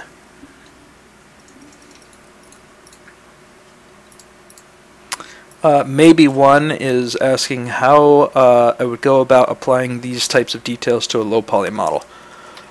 Basically, what you would do, the normal pipeline is to do your high-res model first.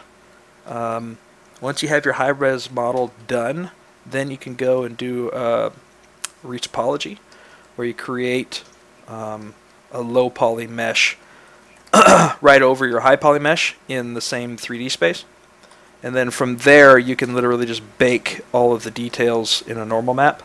From the high poly to the low poly, and then you can do all your texturing and everything. So, depending on how long this project takes, I'd like to do a low res and a game model, not a gay model, but a game model.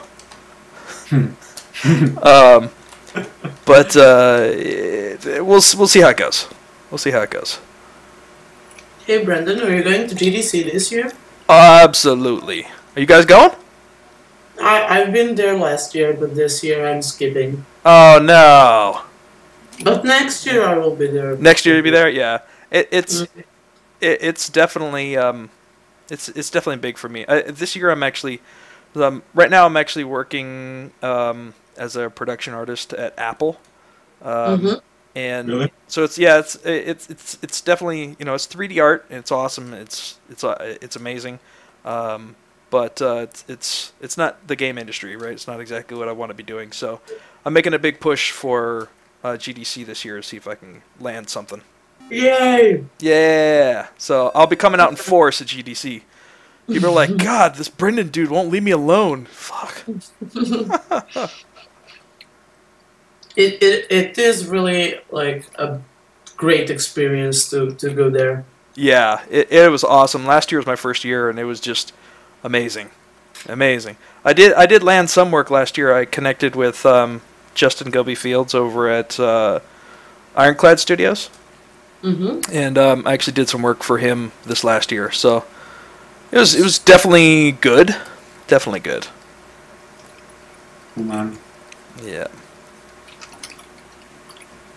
I wanted to go last year, but she told me that she's going there, and I was like, okay, I'm not going. Well, if you're going, there's no way I could go.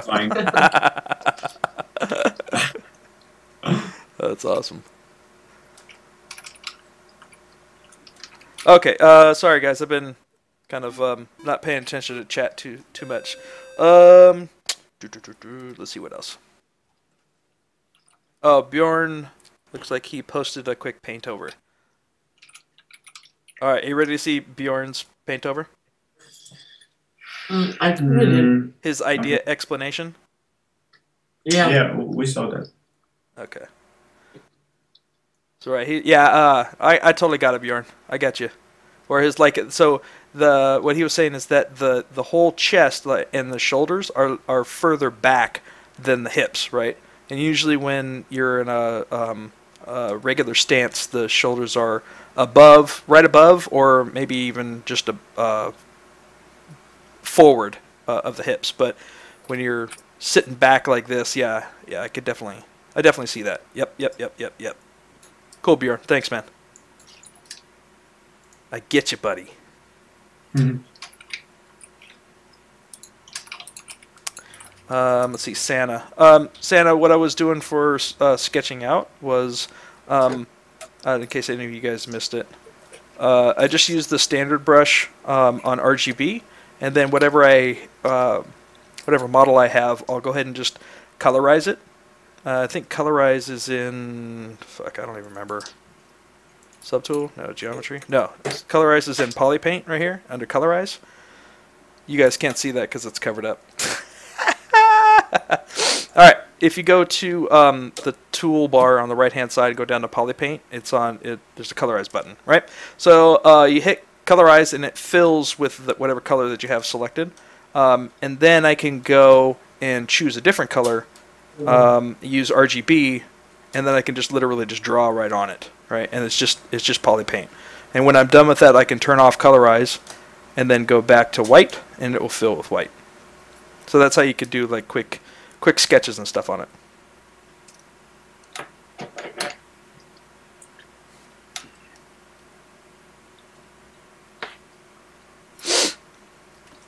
Oh, Dan is talking about going. Dude, Dan, you got to go to GDC, man. It'd be cool to meet you.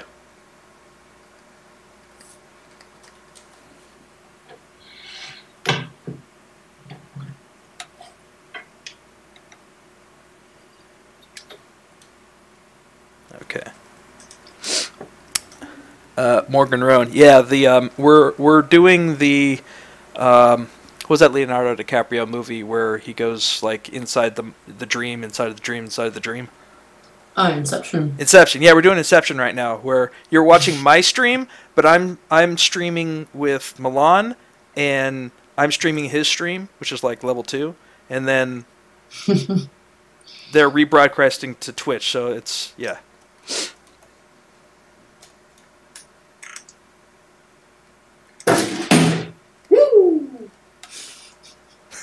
What was that? I was hitting stuff on the floor. I usually do that when I'm boring. Recently, I broke my nail on my leg. So, don't test, man. And your little thing. My little finger.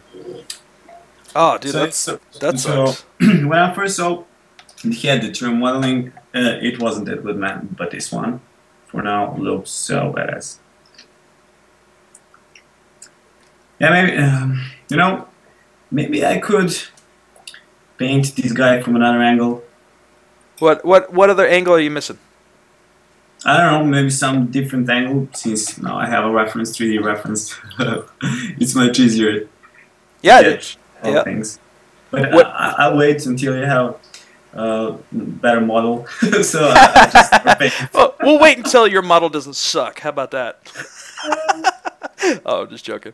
Yeah, so what I'll do is after we're done today, I'll send you a new one as well, and then you could probably just I'll see if I can do it in the same aspect as. Yeah, it would be cool since I was working this on different layers, so Yeah. I just kind of flat down the design easily. I can work it here and there, so yeah, that will be great. So what do you think about maybe to do next stream again, something like this? Yeah, definitely, definitely. So I guess that was one of the things that we didn't really talk about is how long do you want to stream? Are you guys got to go here pretty soon, or what are you thinking?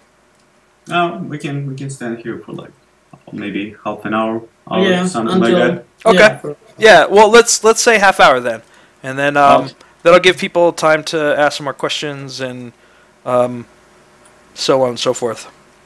Okay, so I will focus only on this first concept. Okay. Because I think he's too thick on the other one. So I'll wait until you send me the next model, the fixed one. Sure. Did you fix the body? Yes, I fixed it. But it's on my current model right now, not on the one I sent you. Yeah. Oh, okay, cool. Yeah, because you're working on an old screenshot. So. Yeah. Okay, can you show me if there's no problem? Yep. Yeah. We'll just have to wait. Yeah, we gotta wait 40 seconds for the Yeah. How much is the brief? 30 to 40 seconds. 30 to 40. Yeah. Oh, I thought is 15 to 20. I think that was some of our settings on our stream. Yeah. I guess buffering time, something like that. I'm not sure. Yeah, but it depends. Yeah, it depends. Yeah. Sometimes it's a little bit shorter than others. Yeah. What's your internet connection, man? I'm running Comcast, so it's 30 up and 10 down. No, 30 down and 10 up. Oh, okay, cool. Yeah. So basically, like if you're going to be doing streaming, like you need to have at least 10 gigabyte up speed. Yeah, definitely. Yeah. Okay, can you see it now? Yeah, it looks much better. Okay, just give us a second to have a full screen. Yeah, I'll just take a screen capture there. Okay, Christina is on the different computer, so she's using another internet because we don't want to ruin the connection between us. That's smart. Yeah. We find out that when we were having a stream, a lot of people have issues with buffering and things, but I don't know. We just set server to London, I think. Is it London? Yeah, I think it is. Yeah, because it shows like, do you know that there is an application that can show you the ping from the servers too and stuff for the Twitch? Oh yeah, the broadcasting software that I use, which is called OBS, it actually has a running frames per second and up speed and like drop frames rate and everything like that. So yeah, like that. I'm running 30 frames a second right now, but I think it's because I'm not rotating this guy. Okay, well. No, it's still okay. Yeah, it's all right. It looks much better now. Much better. Here's the thing that I know that is a little bit off, which is his skirt. Let's call it a kilt for now. So I'm not really comfortable calling it a skirt. Okay, I think it detracts from his manlyhood. It's a special dress. It's a special dress. It's his fancy dress. Oh, we could also call it a cocktail dress. How about that? Okay, yeah, we can.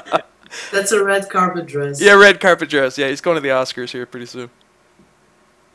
But I think that helps too, to bring the silhouette out a little bit more, because right now it's just pretty much straight down. But again, it's a little bit tough because I don't know what the legs are going to look like. You have any idea of what the legs, like humanoid or anything? I didn't think about legs at all when I was doing the concept, but yeah, I'll figure out these days. I'll check out some reference and things, so we can talk about that later on. Okay, cool. Do you have an idea? Do you want to do something? No, that one's completely up to you. Like legs are like one of my most difficult things, so I'm gonna leave that one up to you. I really don't like to paint the legs and to design them. I don't know, but we can do some like latex hard surface stuff going on out there. Yeah, that'll be cool. That would be cool. Yeah, I mean you already got the most of the design elements blocked out anyway, so it just be echoing some of that like throughout the rest of the designs. That'd be just fine. Yeah, well, I can maybe use I don't know. I'll try maybe to kit bash some things from the original design. Cool. We'll see. I don't know, Awesome. but no worries, no worries. I will not ruin your life with lags. I would like to also finish this sometime this year. So the more This stuff year? yeah, sometime this year. December Hopefully, this year, no worries. preferably by March 10th. That'd be best. Give me a couple of days to do some renders and stuff. Okay, are you rendering in Keyshot? Yeah, I'll be rendering in Keyshot. You guys want to see the latest Keyshot render I did? No. Can you show us? No, I said, do you want to see it? Oh yeah, Oh, we yeah. You're like, no. like no, please. Don't show me. Yeah, right. Let's see if we bring it up here. Hold on. I actually just posted them on my Facebook yesterday. It was the Gene Stealer that I worked on. Okay, give me a second. I'll check out. Yeah. Right. So I'm gonna pull it up right here on the. Okay, that was great. Here we go. Alright, can you see that? Waiting 40 seconds. I know, right? That time. Yeah. So yeah, this one's I did with Keyshot.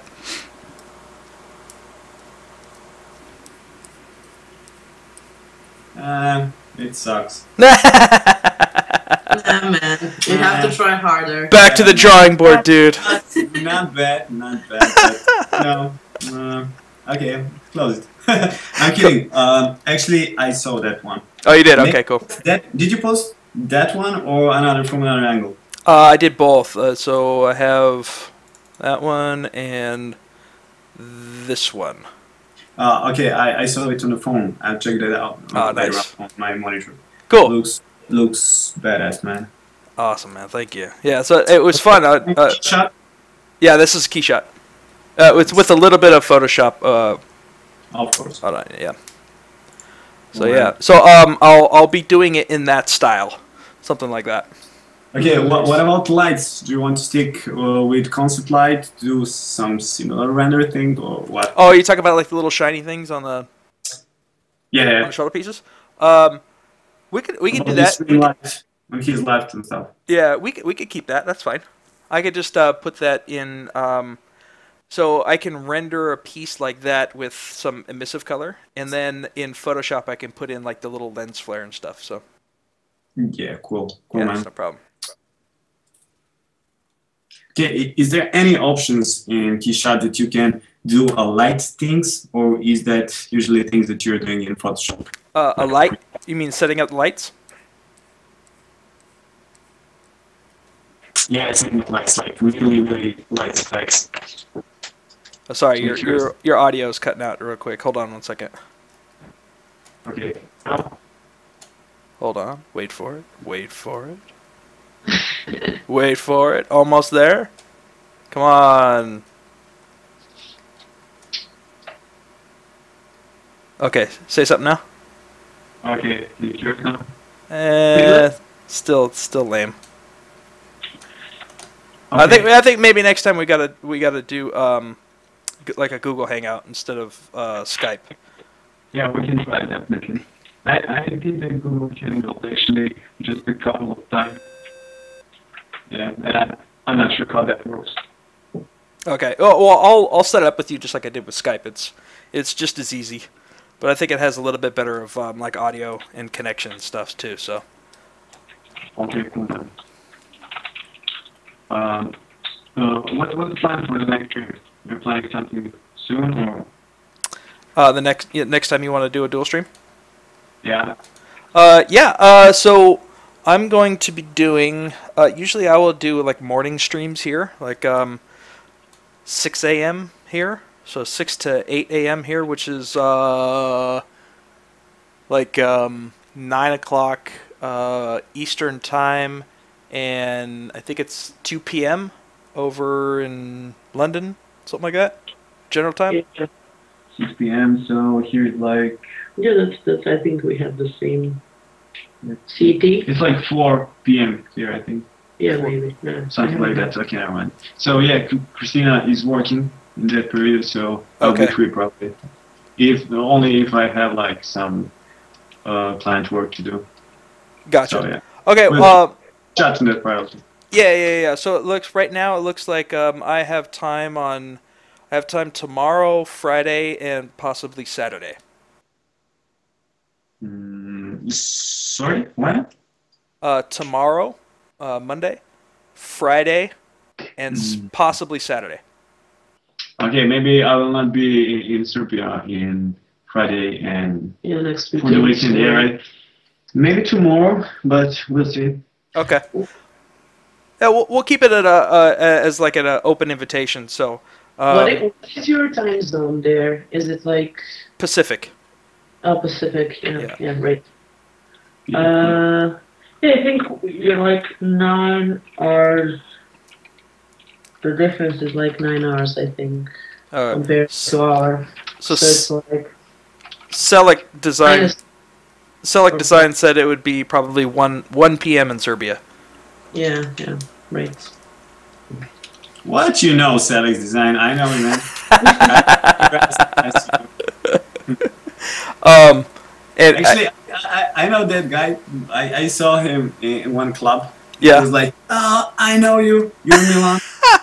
Like, yeah, you know me, but I don't know me. Not now. Yeah, I was partying that night. That's awesome. You're like, I don't know. I'm off today, so don't expect me to know who I am at this point. Yeah. He's showing like my picture, like, oh, this is you? That's me? You're like, okay, stalker. No, just kidding. Yeah. Yeah, that's good. You meet all kinds of crazy people around the world, man. Yeah. All right, let's see. I think we have a couple of other questions here real quick.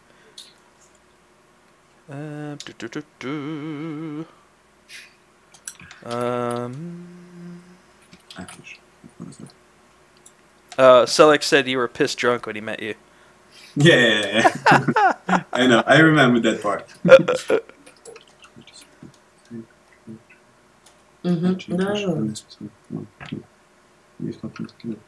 Okay, one thing. Yeah. I was just talking with Christina right now. It's kind of hard now to continue working on design. Okay. Since I know that the model is a bit different. Yep, exactly. So it will probably fit a bit different, and I will do maybe different shapes with the new design and stuff, you know. Okay. Yeah. Exactly. Yeah. And so I will stop with designing this back part, and I'll wait till you send me the next one. So I'll prepare those files for the next stream, and we'll continue working on it. Yeah, dude, you got some homework to do, man. Yeah. Oh God. Oh, boy. I didn't work that for long. By the way, don't feel pressured to let it take over any of your actual paid work or anything, dude. Like, if you have to put it off, man, don't feel bad whatsoever. Okay. Okay, no worries. I kind of like these things. I never done this before. It's cool streaming live with people with someone who is modeling. It's cool. Cool, man. Yeah, it's definitely. This is a great combo. Yeah, it's really good. Aww. Schmoopy. That's why you keep her around, for all those little comments, right? You're like, it's awesome. No, it's been awesome having your live feedback on this guy. And a lot of times I'm over here going like, damn, what the hell was he thinking?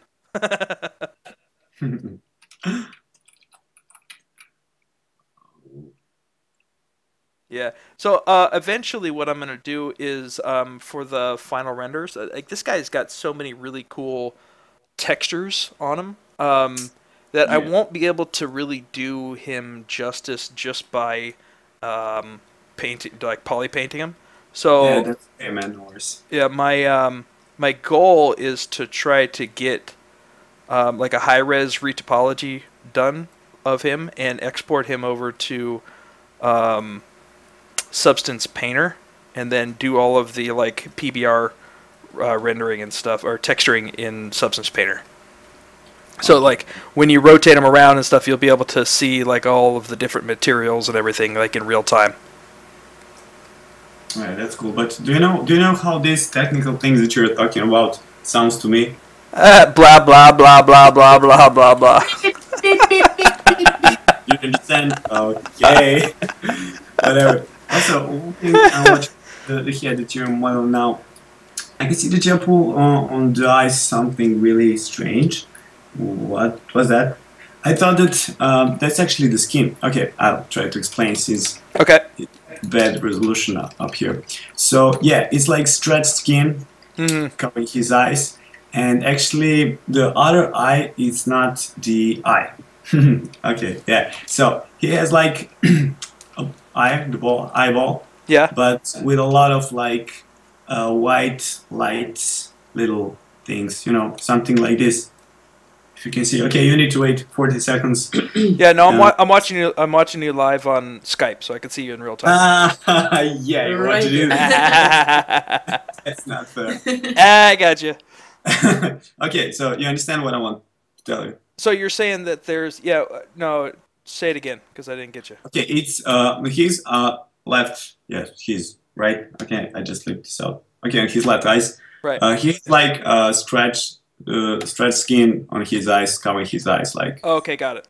So it's Okay, it's skin. like this, you can see. Okay, so I'll try to explain that on this eye. Okay, so do you see these shiny little lights, ball things? Okay. Yes, I was wondering what the hell those were. Okay, so that's universe, right? Universe in his eyes. He's watching all of us. He's actually some god. I don't know. So yeah, he has like those little shiny things going on. As you can see, you can put just 2 or 3, just to have in mind that the second eyes is a bit different than the first one. So yeah, for the eyes, I try to explain like this. So this is skin, and it's stretching around, something like this. Gotcha. So that's actually just skin stretched over. Got it. Right, that's it. But so, for his eyeball on the side that doesn't have the skin over it, it's just a regular eyeball, right? Yeah, just regular eyeball. Okay, gotcha. But then the other side is like you said, it was more like like little eyes on the eye, or maybe I don't get what you said. This is it's a bit different. So you have like these regular eye things, and this little white dot is actually reflection of the light, right? Yep. Right, got that. The case for the other eyes is that there is no reflection since he has all those stretched skin all over the eyes. So it's like light can't go through that things, okay? Right. So it's actually shining. It's a bit different. Eyes with lights. Eyes. Okay. So the one is a regular one, and the other one has like little shiny dots inside, and the skin is covering it. Okay, so I'm going to show you real quick what I think that you mean on mine real quick. I'm going to sculpt it real quick and see if we're on the same page here. Okay. Yeah, cool. All right, so I'm just going to duplicate these guys real quick. All right, and then I need more resolution, so I'm just going to divide this a couple of times. Okay. All right, so I'm going to pretend that this is his other eye. Okay. Okay, But so I'm still like waiting, so we'll see. yeah. We'll see that in a bit.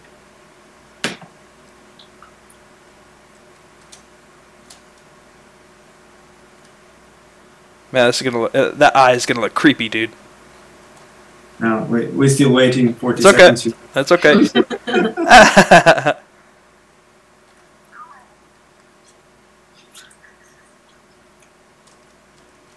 So you think it's still shaped like an eye?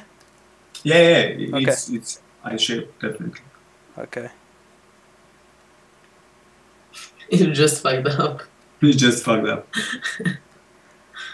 Yeah, let's say that he was playing too much games with that eye. That's awesome. Okay, so you're now trying to explore on that eye, but that it'll be the other eye. Yeah, it'll be the other eye. Okay, something like that. So those things that are popping out can be like lights or something like that. Right. So they're shining. They're like glowing or something like that. I don't know. Right. So it'll be a little bit like more mechanical, or do you think still biological? Yeah. Cool, man. Great idea. It can be mechanical. Okay. I didn't think about it at all.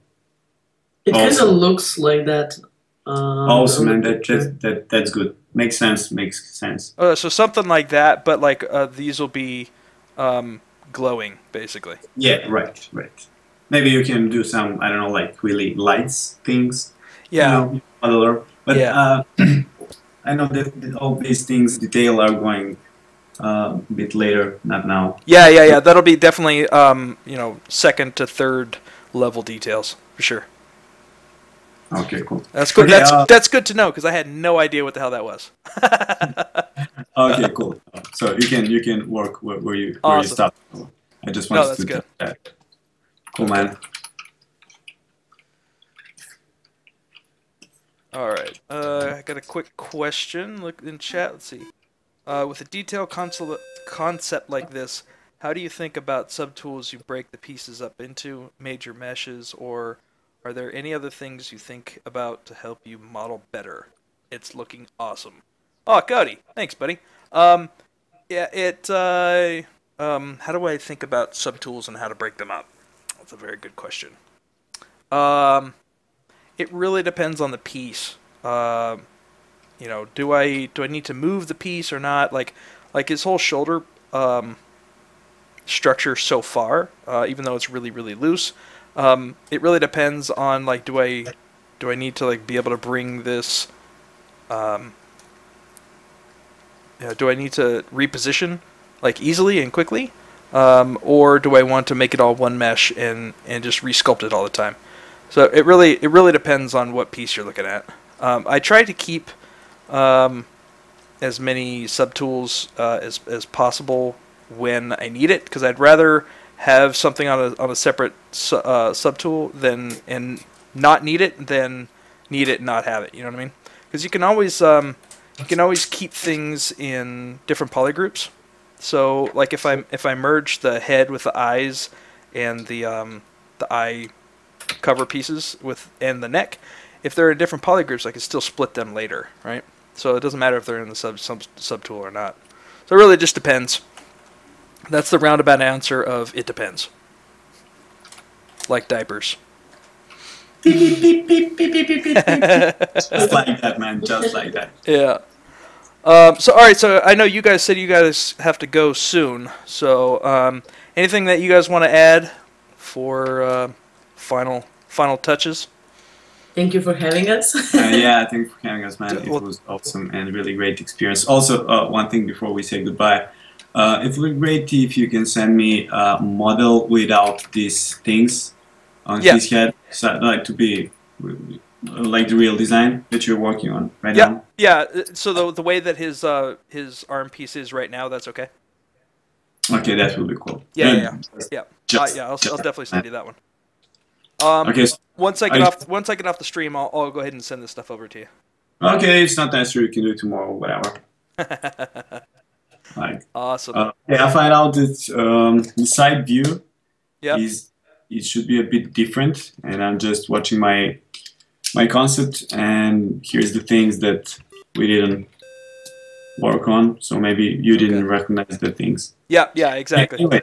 Anyway, I'll continue to working on this with that new metal. So we'll probably do it tomorrow. Okay. All right. Well, let me know maybe later tonight if you're interested in doing a duel tomorrow, because I'll be on probably my normal streaming, and if you want to jump on with me, I can set you up just like this again. Okay, that would be great, man. Cool, man. Yeah, definitely let me know. All right. Yeah, Dan, it looks like we're probably going to start wrapping up. What time is it? 1:45. We started at what time? 12? So I think I'm going to continue streaming, Milan. But if you guys have to jet, definitely feel free. Don't feel like you have to stay. Okay. Well, we could stay, but since we were drunk from the last night, it would be great. Quit right now, man. You're like, hey, boss, I really need the rest of the day off because I am hungover.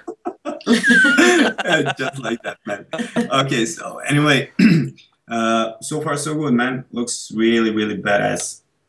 Awesome, I dude. can't wait to see it finished. So I really try to do the best so that I can help you somehow. I expect nothing less, sir. Yeah, of course. Okay, so thanks everyone who were joining on the stream. We are off now, and see you probably tomorrow. Thank you, Brandon. Thank Absolutely. you, Thank you, Marcella. guys. And Awesome. Thank you So, guys for being here. Appreciate it. Much appreciated. If you guys are around tomorrow, we're probably going to have him on again tomorrow at my normal time, which is 6 a.m. Pacific, 9 a.m. Eastern, and then I don't know what that is for over Yeah, there. it'll be around, I think, 3 p.m. 4 p.m., something 3 like that. p.m. here. Okay, Yeah. cool. All right, Okay, well, awesome. So, all right, go ahead. okay, if I don't have any work tomorrow for clients, Yeah. I'll jump by and we'll work on this one. Okay, yeah, no pressure, man. Like if you can, cool. If not, I'll still be here working. So. Okay, so see you, man. Awesome, buddy. Bye. All right, Bye. later. All right, guys. So I'm actually going to be streaming. I'll probably continue to stream here for a little while. Start working on this guy a little bit more and doing that. So you're more than welcome to hang out, and I promise that I will pay attention a little bit more to chat now that I have some time and some extra attention. So yeah, so I'm gonna continue working on this guy. Let's go ahead and turn off some of this stuff that we don't need anymore.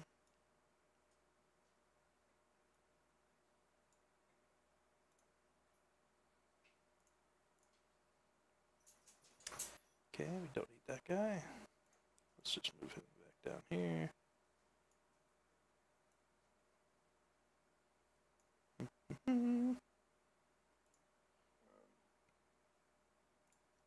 So if you guys have any questions right now, let me know, as I do have more time to pay attention to you guys. I think everything looks okay now. Kind of back to normal. Okay, don't need that anymore. Turn that guy back on. Brainchild. Has Anthony ever asked you to teach him your sculpting technique? No. That guy I feel he's far past me in skill, so I'm not sure if I can actually teach him anything. But if he ever did, I would be completely honored and would love to. All right. Also, by the way, I wasn't able to say thanks to everybody for that followed. So if I missed you and you followed on the stream, thank you very, very much. Very much.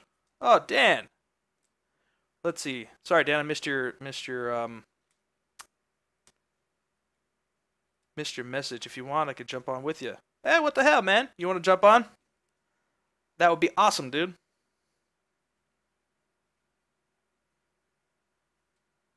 Might have to give me a minute to set things up. But yeah, dude, if you'd like to jump on, that'd be freaking awesome. You can give me some feedback, and we can. I'm not sure what you're working on, but if you want me to broadcast what you're working on at the same time, could probably do something like that. How do you do a dual stream? Probably just easiest for me to call you on Skype, and then we could probably actually, you know what? Wait, let me think. Let me think on that for a second. Let me think on the best way to do it. Yeah, Stan, I was thinking about doing just the multi-Twitch stream.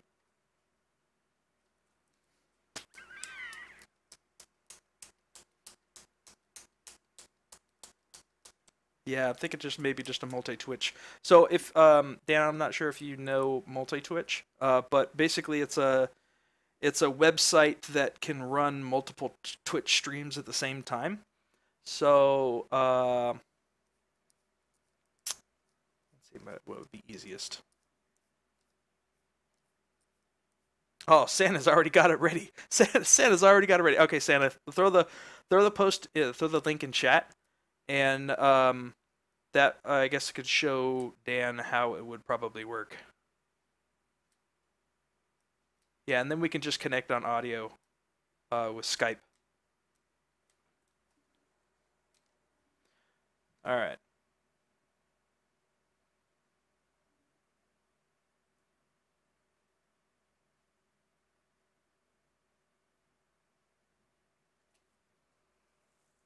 Have I ever thought about doing a dual stream when I teach another streamer? So are you talking about kind of like that Learn Squared stuff that like Anthony Jones and Mache and all those guys are doing, something like that?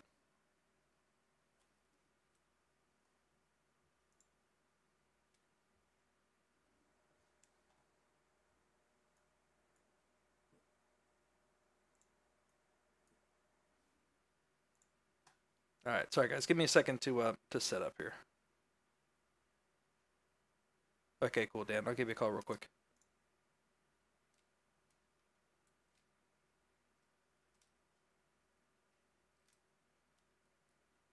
Oh yeah. I actually haven't thought about that, Croco. Crackerack. I think that's how you say it. But you know, I'm all about new fun stuff. So, you know, if it works out, then maybe yeah, I wouldn't be completely opposed to it.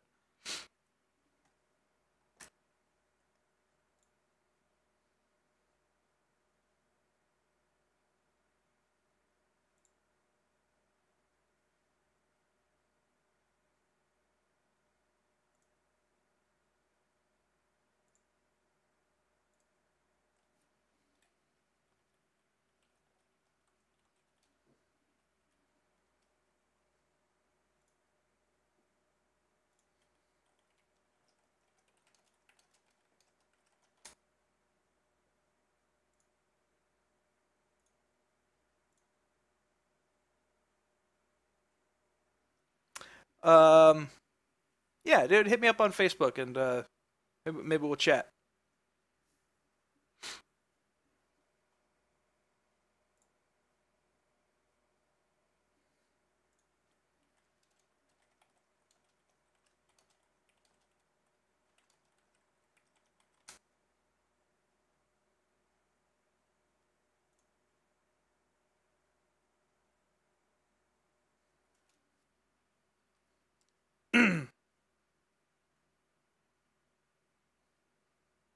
You got something for me to model, Salisk?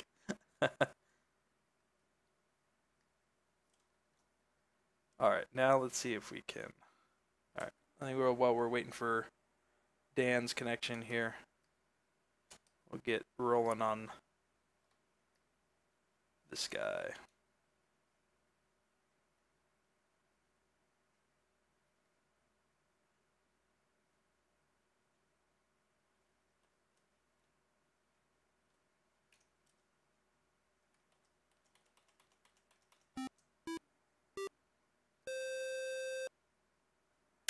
Hey, Hail6, thank you for the follow.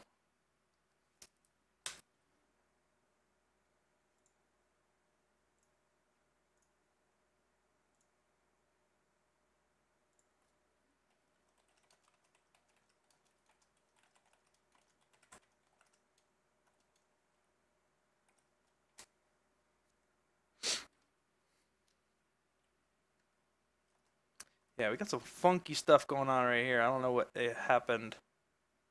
Oh, wait, I do know what happened.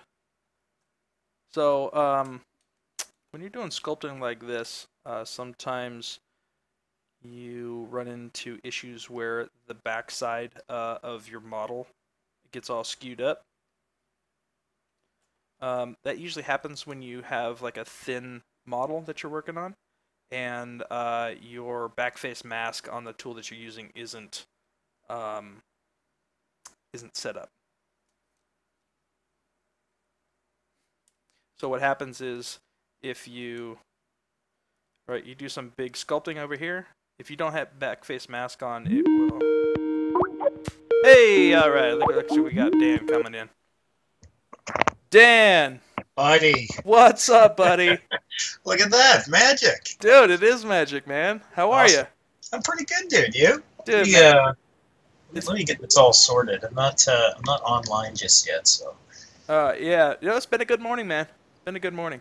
Yeah, that was awesome watching you guys both go at it and stuff like that. That was really cool. Yeah, it was very nice and handy to have the actual concept dude right there, you know? Yeah, man, that's awesome. Okay, it looks like I'm going on right now. I'm just gonna let people know that I'm gonna go on. I probably can't be on for too long or whatever. Yeah, that's no problem. Nope, not a problem, man. So let's see if I can get this set up here. All right, hold tight with us, guys. All right, so you're online.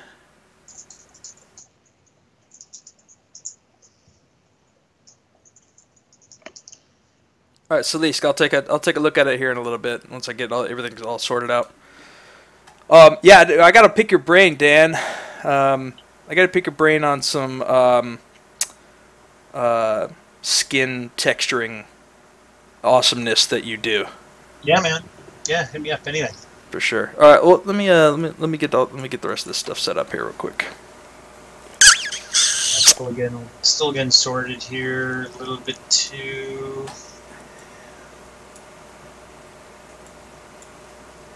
Okay, there we go. There we go. All right. So how did you do it? You just set up a Twitch window, right? And then you just broadcasting that window, right? Yeah. So right now I'm in. I guess I'm not sure who set it up, but they set it up so we have dual stream. Right now Santa. Yeah. Yep. So I'm just looking at that basically right now. Oh, okay. Yeah, let's just do that. Then I don't have to worry about changing my OBS setup. So yeah, Santa or Marcelo, you guys want to post the multi-Twitch link again for anybody that is not there. Basically, it shows my Twitch stream and Dan's Twitch stream right now at the same time, and then Dan and I are just chatting on Skype. So that's probably the setup that we'll continue to do. It looks like it'll work just fine. Yeah. So who am I? I guess with anybody who's typing though, you're gonna see still who's in yours, and I'll see who's in mine, basically, right? Yes, exactly, right. So a drag. They don't have like a type window, but fuck it. Yeah. Well, we'll have Marcelo keep an eye out for questions. If anybody wants to ask questions, you can feel free to either type it into my chat or Dan's chat, and just label it at either Dan Roarty or at me. And we can see it as a question, and we'll be able to just do it that way. That's right. You got a moderator, lucky guy, dude. Man, Marcelo's awesome, man. He was there from day one, man. When I had like 3 people, maybe 2 people watching my stream, he was there hanging out with me, man. He was an awesome guy. Yeah, dude. That's rad. That's really cool, actually. So Dan, give us in case people on the stream right now aren't familiar with who you are, give me just a quick rundown of who you be, where you're from, what you're doing, what you're working on, what you like working on, what you hate working on, that kind of stuff. Yeah, so originally from Vancouver, BC, a Canadian boy. Did college. Yeah, I'm a Canada boy. You'll hear me dropping the A's pretty often. Hey, take it easy, hoser. Yeah, that's right. So originally from here, grew up here, went to college here, and then worked at a couple studios here around the Vancouver area back in the day. Radical was Radical MTV places I worked originally when I first got out of school. Worked on games like Scarface, Prototype, some Crash Bandicoot games. Nice. And then after that, decided it was time to try something new. Ended up going to the States and then working for 2K and Marin? Lucasfilm. It was a Marin studio, yeah, but I was more on the sports titles downstairs. Oh, okay, gotcha. So did that, and then went over to Lucasfilm. Oh, you lucky bastard! Yeah, worked on Star Wars 1313 over there, and then. Oh, dude, that broke my heart when I heard. Broke my heart, man. I'm sure it didn't break my heart as much as it broke your heart, though. Yeah, so I was a lead character over on 1313, and then got a call to come work on the new Tomb Raider, which I took. So yeah, just worked on Tomb Raider, and then found out that Gears of War was going to be coming coming to Vancouver or whatever. So it's a good opportunity for me and the wife to come back and go to come back home. And the idea is eventually start raising a family here. So That's awesome, man. That's awesome. Well, it sounds like things are blowing in your favor. You know. it's pretty good, man. Like I can't complain. I've been pretty fortunate with work, career, and life and stuff so far. So That's awesome, man. How about you? Just in case I got some people coming on as well, why don't you give a rundown of yourself too, Brandon? Yeah, sure. So I've got a little bit of a mixed background. I have been doing art since I was a kid, right? You know, we all drew in our, little cartoon characters and all that kind of stuff. And I always wanted to be some kind of an artist growing up. But I didn't know exactly what I wanted to do. But as soon as I saw Toy Story, when that Toy Story first came out, I was like, that's it. That's what I want to do. So I ever since then I tried to find some kind of way to do it, right? So I ended up going to college for 3D modeling and texturing. I graduated with a bachelor's degree in 3D modeling and texturing back in 2007. But we all know what the game industry was doing back in 2007, right? It definitely wasn't the most stable industry. So I favored the stability more than crazy contract work and stuff. So I ended up getting a job and working in the medical and dental field as a 3D modeler. So I worked at a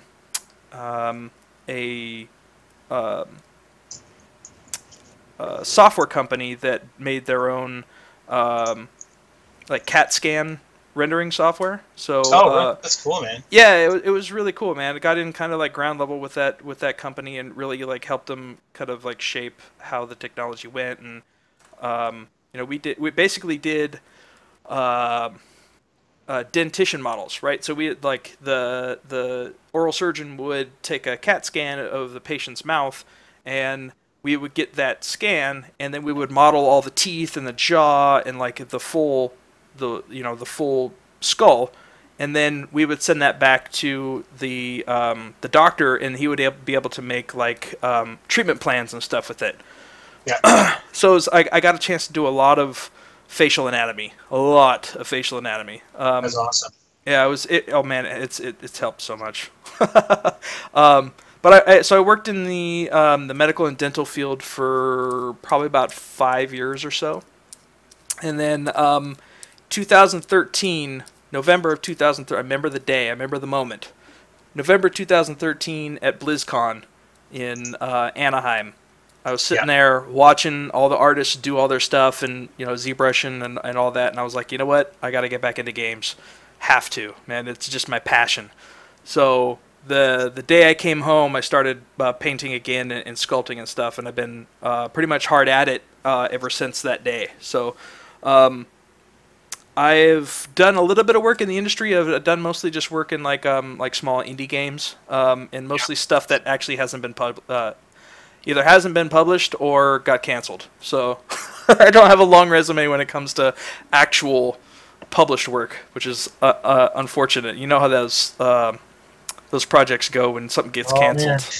Yeah, man. Everyone's been there. Yeah, exactly. So yeah, and then so last year at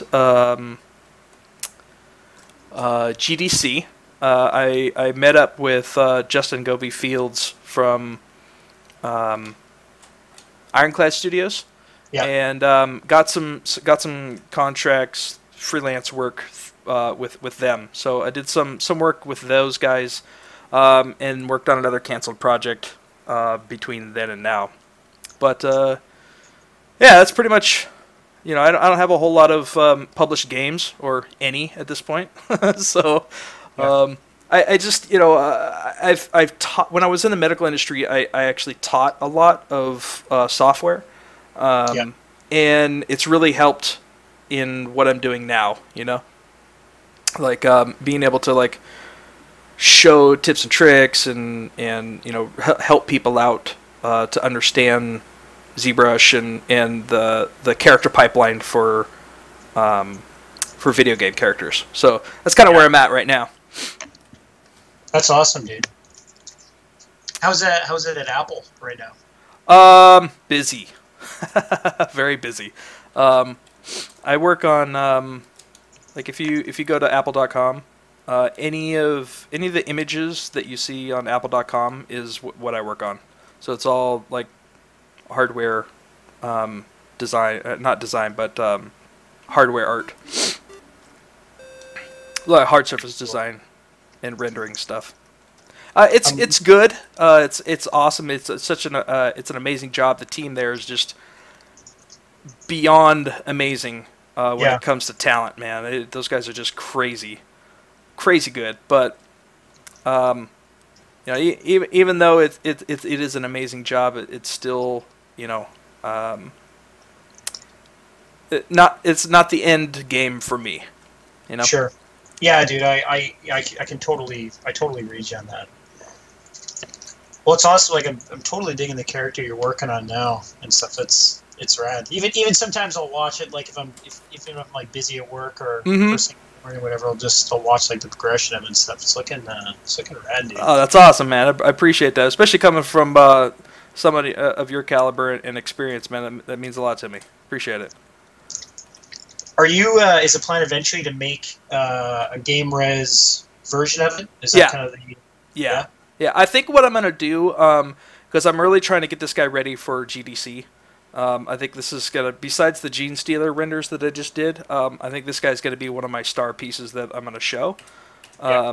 So I'm really hoping to have something solid by then. I don't think that I'll be able to have a full game model ready by then, because that's kind of a lot of work.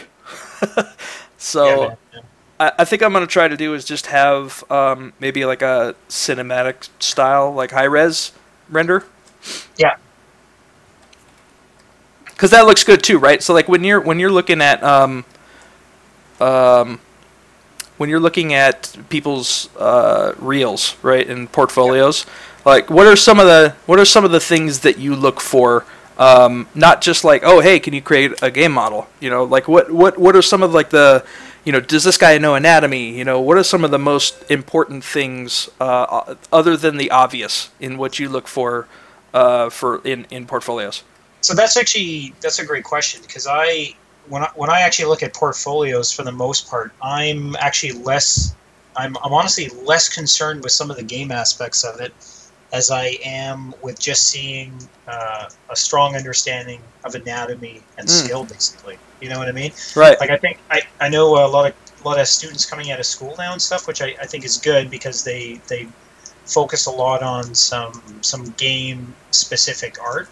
Right. But the only issue with that, though, is they focus too much on like budgets and this and that, as opposed to just fucking going for it. Right. Like, you're like, oh, I have to. Yeah, you're like, oh, I have to make it, 2,000, 20,000 triangles or less, right? Yeah, and I've never really quite understood that, because you look at where our budgets are going now with some of the games and the characters that we're working on and stuff, and we have, pretty significant budgets. You know what I mean? Like, so I'm personally less concerned with budgets and that kind of stuff, as opposed to just having clean topology, knowing that you know how to texture, good anatomy, just being able to show kick-ass stuff. If you look at my portfolio, look at my site, I have a couple things from Star Wars 1313, and then I just recently put on the stuff I did for the Lara Croft model. But other than that, man, I don't have any game stuff on there. Right. Because I think companies, they want to know that you know how to do the game stuff, but I think they just want to know that you have skill, right? Like, they want to know that you're able to take things really far. And I think sometimes with game art, if you're going to publish it on your site, which again is fine, but you're kind of limited to what you're able to do, showcasing the talent I think that you have sometimes. So for me, I just like seeing some good stuff and some fundamentals, as opposed to really focusing on game specific art. Right. Breaking down like a UV layout or something, right? Yeah, dude. Exactly. Yeah. Exactly. Yeah, I completely agree, and like I definitely see that too. And it's interesting from this side where I'm working on like presenting a portfolio, right? Yeah. We're looking at this from like somebody who's looking for a job versus somebody who is hiring for a job, right? So it's really Yeah. good. It's really good to have both sides of this conversation. So it's nice to hear that it's not always about what your game model looks like. It's about like what are your skills in creating art in general, Dude, right? that's so like when I'm looking at your stuff right now, I'm like, oh, this guy's got skill and stuff. Like I'm obviously if you're gonna make a game model and stuff, you want to make it as tight as clean as possible. But me, like when I'm looking to hire someone, I'm more concerned with, I think, more or less just the overall art as opposed to being able to take stuff to game res. Again, this is just me personally, but this is kind of the traditional way I've kind of looked at when we're hiring character artists or whatever most studios for that kind of thing. So Right, because it's more about the art and not necessarily the technical skills, right?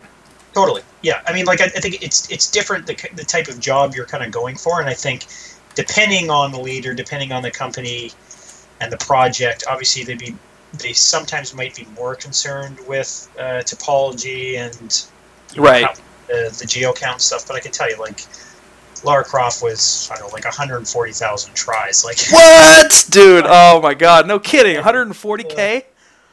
the last thing I was concerned about is how many tries she was going to be, and I don't think even I don't think our studio really was that concerned about it either, right? It's just like how awesome can we make this without totally blowing up the budget and stuff. Right, But, exactly. that was basically the idea. You're like, let's make Lara Croft look so badass that we're not worried about the background characters, right? Totally. That's So yeah, I mean, basically though, that's kind of the way I look at it. Like I think we just want to see cool stuff as opposed to Right, exactly. And you know what? It was really the. Did you see the art dump for the Order 1886 on Polycount? Yeah, I did. It was Holy Yeah, cow! man. It was great. What? Like it was that moment when I saw that. I was like, you know what? Like, they probably really don't care too much about like what your UV layout looks like. They want to know that you can create some really nice, awesome, high-res art, right? Absolutely. Yeah, absolutely. Oh, we got some people joining the chat here. Sorry, I'm just getting. Oh yeah. Sorry, me too. Just hey, thanks, man. Yeah, no worries. We'll see you next time. Flying Spline. Hey, how's it going, man? Flying Spline is an awesome animator. I guess he used to go to. He's worked on a ton of different stuff, and he actually went to school with one of our character artists at Microsoft. So Flying Spline actually he does some streaming for animation and stuff, which is pretty awesome. He goes through all the fundamentals. So good to see you, man.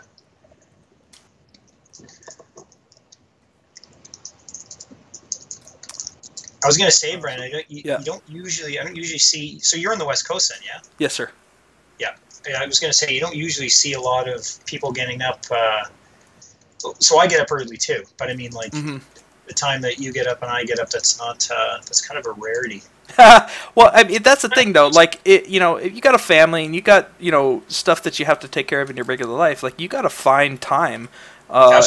To be able to like work on your craft, like there's no way that you can get better without devoting time to it, right? So I was like, if it takes me getting up at 5:30 every morning, or like 3 or 4 times a week and doing this, that's what I need to do, and that's what I want to do. You know what I mean? Yeah. I kind of went to the same kind of thing. Like I don't have any kids yet or anything like that. I can imagine that eats up a lot of time. But For sure. It's pretty adorable though, seeing her seeing like the morning hello. Oh yeah. She comes in and says hi every morning. Cool. But it was funny because I just kind of got in the habit of starting to get up first thing in the morning to just start working on my own stuff because I felt like I was way more alert, had a lot more ability to get some some actual work done. I wasn't tired at the end of the day, and I just got in the habit of doing that first thing before I'd go to work and stuff. So it's cool. I see you doing it and stuff too. I think it'll catch on eventually. I think so too, man. You know what's funny is I feel way more energized when I go to work. Right after I've streamed for a little while. Oh man, I'm just like flying high, you know. Yeah, 100%, dude. For sure. Hey, chat. Hey, Dan Pants, how's it going, man? Dan Pants also streams, does some really nice stuff. Tiny Sausage, awesome name, by the way. I'm actually using Mudbox. This is Mudbox. Hey, thanks, Fine Spline. I appreciate that, man. I really appreciate it. Let's see what we got here. Donna Jacob, are you guys planning? Thought about doing mentorships. Do you meet Jacob? Do you mean like through work, or are you just talking like Are you saying through Studio, like through Microsoft, or are you talking just in general? I used to teach back in the day, which I really enjoyed, actually, at a local university here at BCIT. But I just find I don't have the time right now, and I'd rather, if I have a little bit of extra time, I'd either try to spend it with the family or work on my own stuff. So, hey, Oddfellows, thanks, man, appreciate it. Oddfellows also is a fellow art streamer. Oh, nice. Yeah, it's cool actually seeing a lot more 3D people on here. I say that, but I'm kind of new to the game here. How long have you been doing it for, Brent? Streaming? Yeah. Actually, not that long. I've probably only been streaming for, I don't know, 3 or 4 months maybe. Oh, okay. Yeah. Yeah, I'm doing it for just over a month now and stuff like that. So. Dot Jacob meant like a course workshop online, just helping one guy. Yeah. So Dot, I haven't, I personally haven't done anything like that. I haven't really personally thought about doing any stuff like that. I don't know if Brandon has done anything like that. Got someone in the stream asking if either of us have done any mentorships, like one-on-one online. Yeah, no, I try to be as humble as possible. I mean, I don't have the work experience to back me up, so it's a little bit odd for I don't ever want to be, something that, or pretend to be like something that I'm not. So at this point, like, I think that I need to have more industry experience before I do any kind of mentoring, just because, like, I feel personally that I need more industry experience before I do. You know what I mean? Yeah, I totally understand. I think people just see the art chops you have and stuff. Right. Really want to learn from you, right? Yeah. Oh, and that, I definitely don't have a problem doing that, because I love teachers and I love teaching and I love sharing knowledge, because God, there is so much to learn in this damn industry. Especially in the video game industry, man, and it is changing all the time, right? And it's just, if you're just getting into it, I almost feel bad, you're like, you have no idea like how much you need to learn at this point, So it's that usually gets me to not necessarily teach, but like give tips and tricks and stuff when I stream. At least I can share some of the knowledge that I've gathered. That's a good point. I never, when I'm on, I just like I try to watch as many of the artists here on as possible, just because like you never stop learning, regardless of how long you've been in the industry or this and that and stuff. So I constantly find it awesome just going, and even you see like some of the students doing newer, cooler kind of stuff. And, I try to ask them any questions as I can too. Like, oh, cool. What are you doing? How do you find that kind of thing? Because you're always learning. Absolutely. Yeah, absolutely. You just and that's kind of how the industry is, right, man? You just got to be hungry all the time. Oh yeah, dude, 100%. So that's kind of the thing too. Is, I love working on stuff. So that's why I try to get up in the morning and just keep doing stuff, more or less just because I love doing it. I just want to keep learning and keep pushing. Right, it's almost for your own benefit, right? Oh yeah. But I'm eventually going to get into the ZBrush. I haven't I haven't made the transition yet. What? Oh man. Oh, well, but you're working in Mudbox though, right? It's somewhat similar. It's pretty. And to be honest, I do use it on, like, we use it on we use ZBrush pretty quite often at Microsoft and stuff like that. I've used ZBrush quite a bit, but I do use it from time to time. But I'm just more of a Mudbox guy. But eventually, I will make the transition. When? I'm not exactly sure. Dude, I can't tell you how often I hear, at least once a stream, like, why are you using Mudbox? Why don't you go to ZBrush? You're like, it's because I don't know it, man. Leave me alone. Yeah. Well, it's kind of true. Like, I do have to get more familiar with it. Like I said, I was originally I was using the original versions when they first came out back in the day, but it's come a long way, man. It's come a long way since then. I know. Yeah, I am gonna embrace it. I'm thinking about doing like a head or a sculpt in there probably pretty soon, like during a stream or something like that. But hey, thanks to Chanamus. Hey, nice stream as well, man. We're getting a lot of streamers in here, which is awesome. I like that. It's cool. So I got a question for you, Dan, from somebody on Sexterra is asking, do you have any good tutorials for baking and texturing where you do it, or rendering in V-Ray and setting up my materials?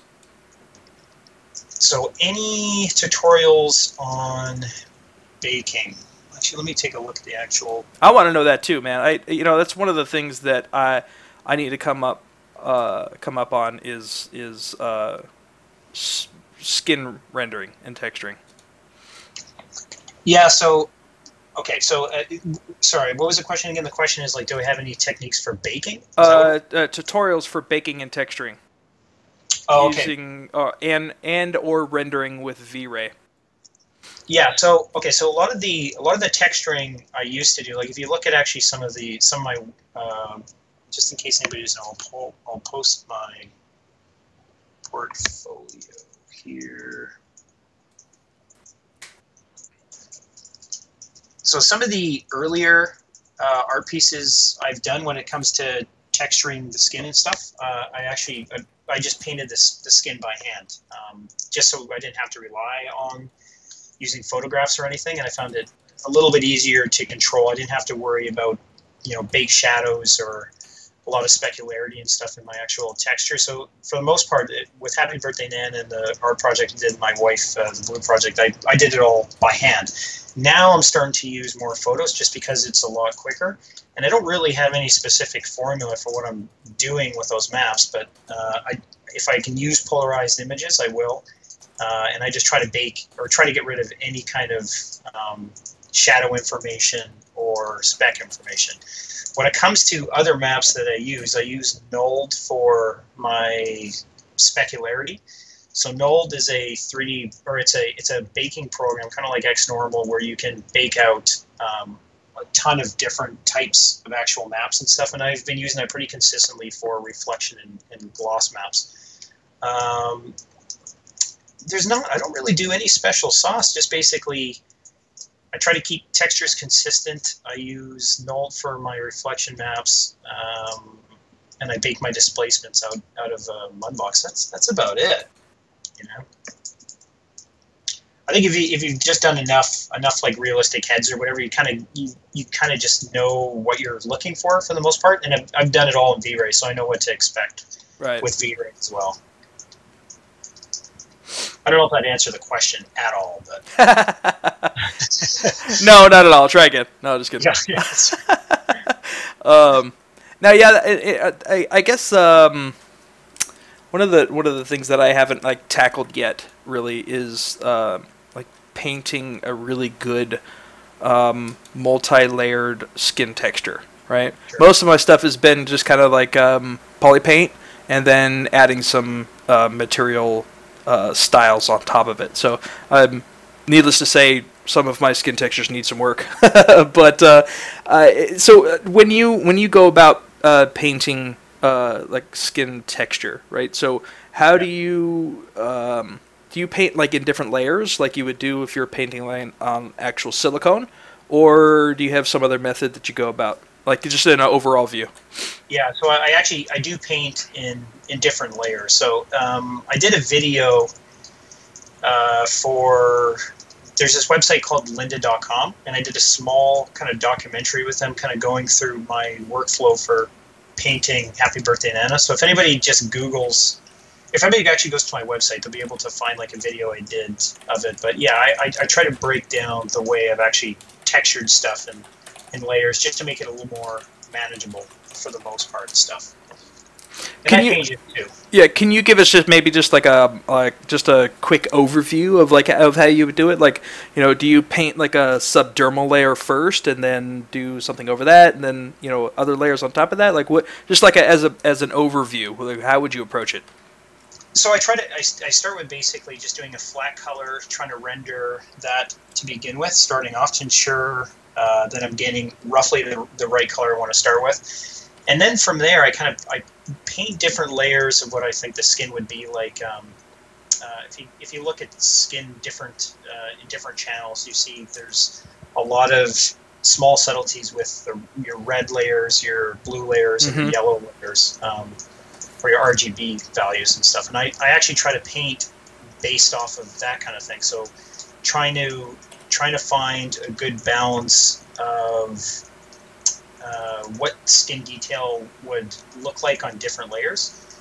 And I actually tend to use nulled eventually for some of my pores. I'll bring in a mask of that, and I'll set it as like a linear burn or a soft light and change the color to red just so you have a little more red blemishes and stuff. Interesting.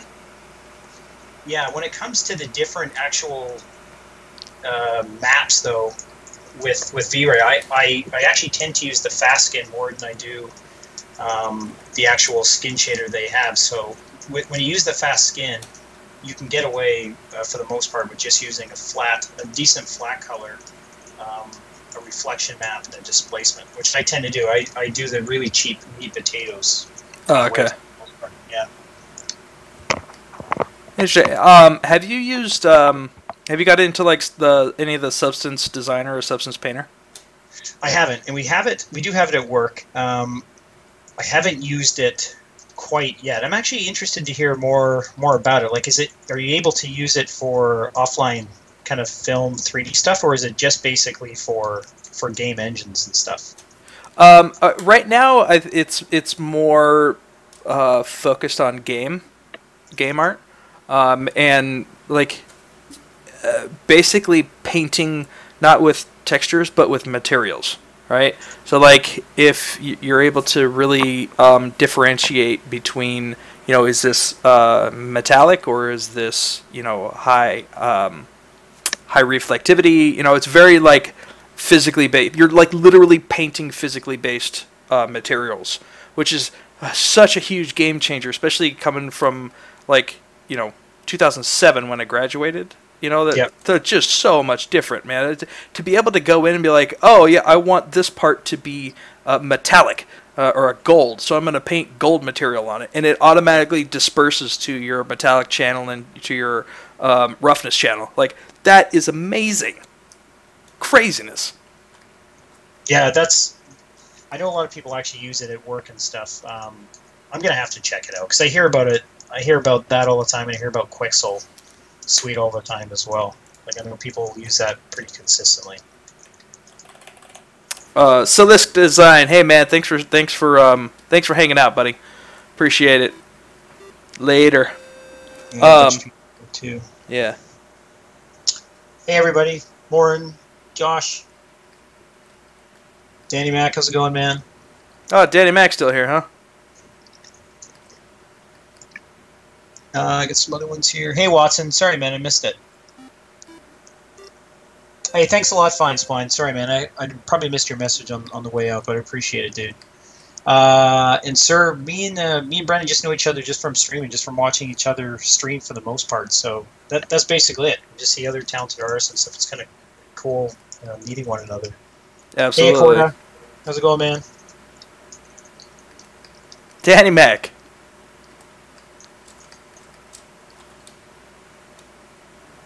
All right, sir. Thanks for stopping by, man.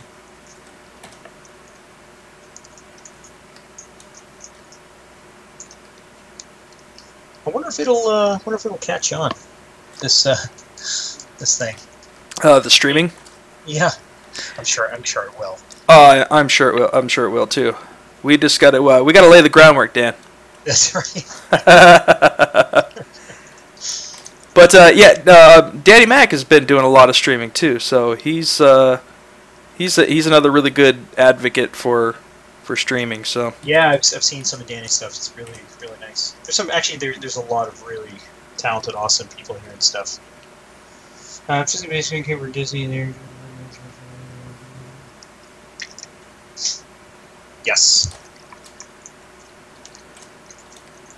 Yeah, we've been doing the PBR. I don't like the word PBR because PBR always reminds me of a beer, but yeah. Oh, you don't like PBR? Come on, Dan. But physically based rendering. So I think when I was actually at Lucasfilm when we did 1313, that was actually one of the first goes we actually had at physically based rendering stuff with the Unreal Engine, and from there just kind of it's taken off since then.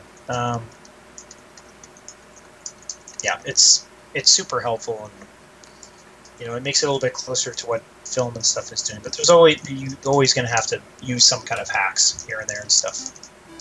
Because even when you watch film, like as much as you think a lot of film, a lot of off rendering and stuff, there's a lot of hacks that they do in order to make stuff. Right. You think it's physically accurate, but it's not really, right? Yeah, exactly.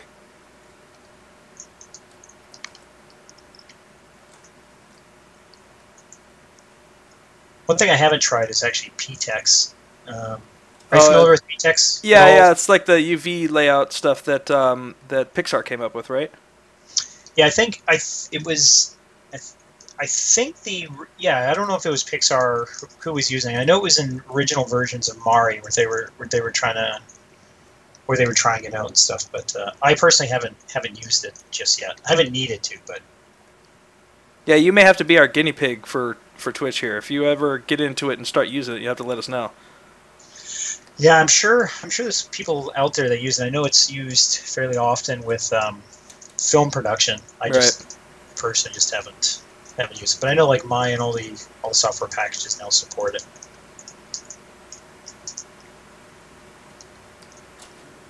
So here's another question.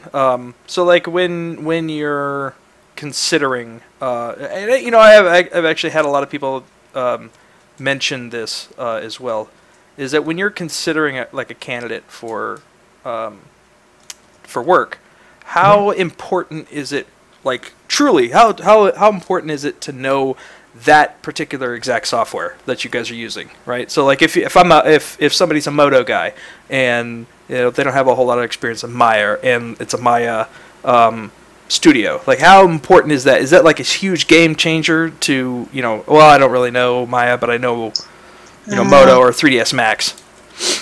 I think first and foremost, it's like we said. I think it's talent, talent and skill. Right. I think is the big part when you're looking at candidates.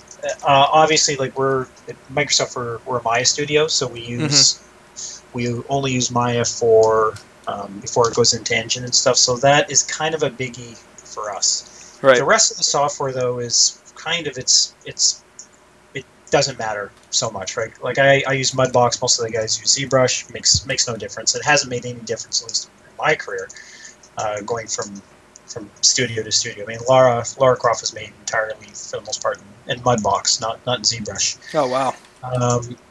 See, guys, you can use Mudbox and create cool stuff. Yeah. I think it kind of... It depends on studio to studio. I don't think of it as being a game changer. I think with Maya, though, Maya is a big one, though, that we do tend to want people to use for the most part. Right. If that makes any sense, yeah. Yeah. Casual Birdo says that we use it a little bit on Guardians of the Galaxy. Oh, there you go. Cool. Yeah. I think he's talking about PTEX. Oh, PTEX. Yeah, that would make sense actually. That would make sense. It's film, right? Yeah. Yeah, I don't have a ton of experience using the PTEX, but it enables you where you don't have to worry about pixel density or texture resolution. Like you're basically ready to go right off the bat. Right. So then you don't have to worry about, so if it's like a 2K map or a 4K or anything like that, you don't have to worry about levels of detail and that kind of stuff. Yeah, because it enables you to put basically sky's the limit on the detail you have. What? Yeah. Again, though, I haven't used it personally. I've just seen videos on it and see how it works and stuff like that. But I personally haven't. God bless their hearts for coming up with something like that. I don't think it'll be coming to games this generation. Let's see some of the other chat. ZBrush is good for games. Yeah, I think ZBrush is used for basically any kind of production. Yeah. I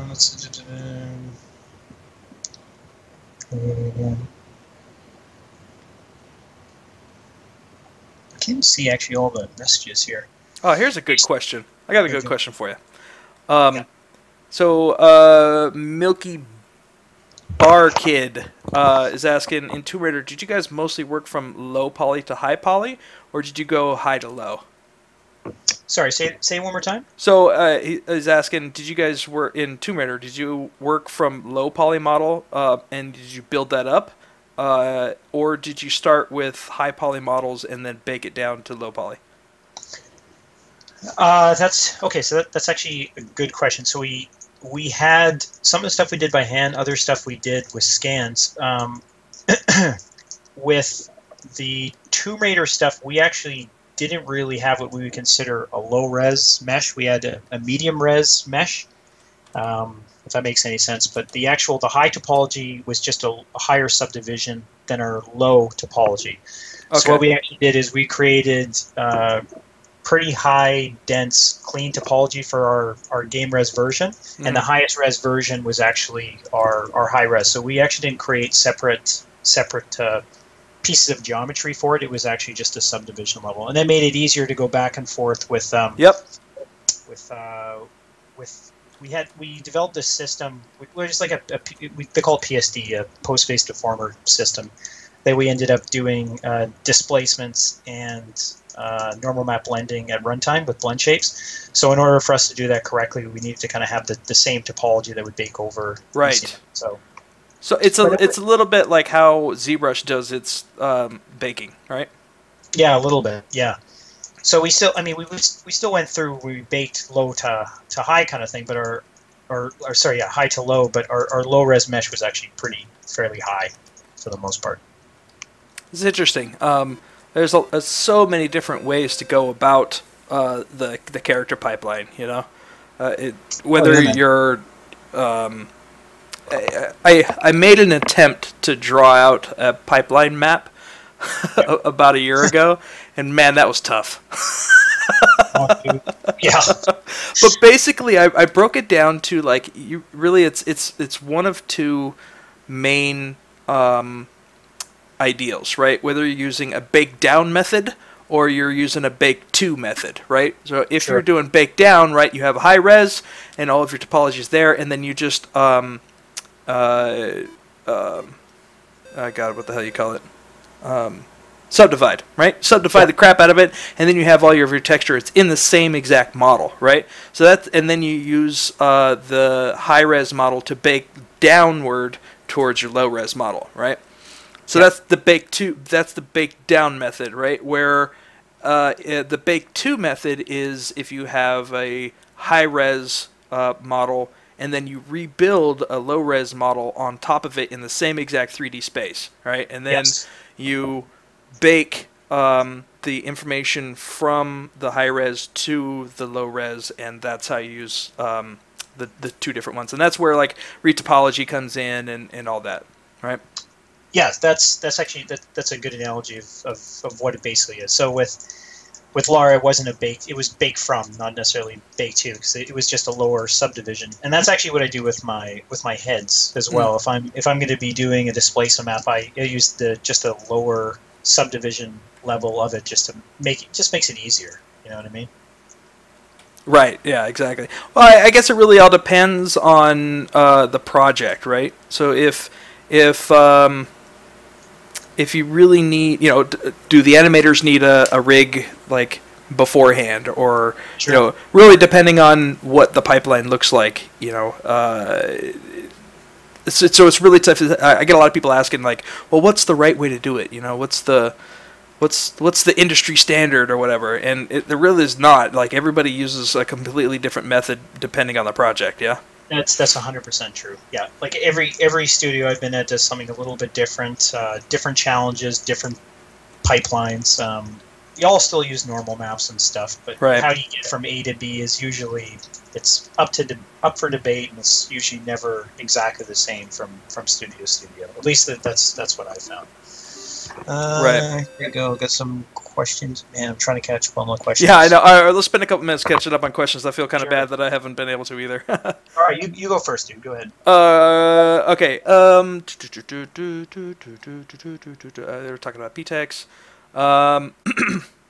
Milky Bar Kids still says the bake down method is like that, using projections in ZBrush, right? So yeah, you can the only mapping you can really do in ZBrush is the bake down method, right? Where you have your subdivision levels in the geometry tab, right? You can go higher or lower, and then when you go down to normal map and you do create normal map, that takes the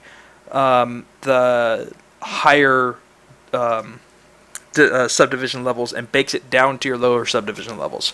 That's pretty much the only way that ZBrush does it. It doesn't have a baking engine where you can take a high res model to a separate low res model. Sure.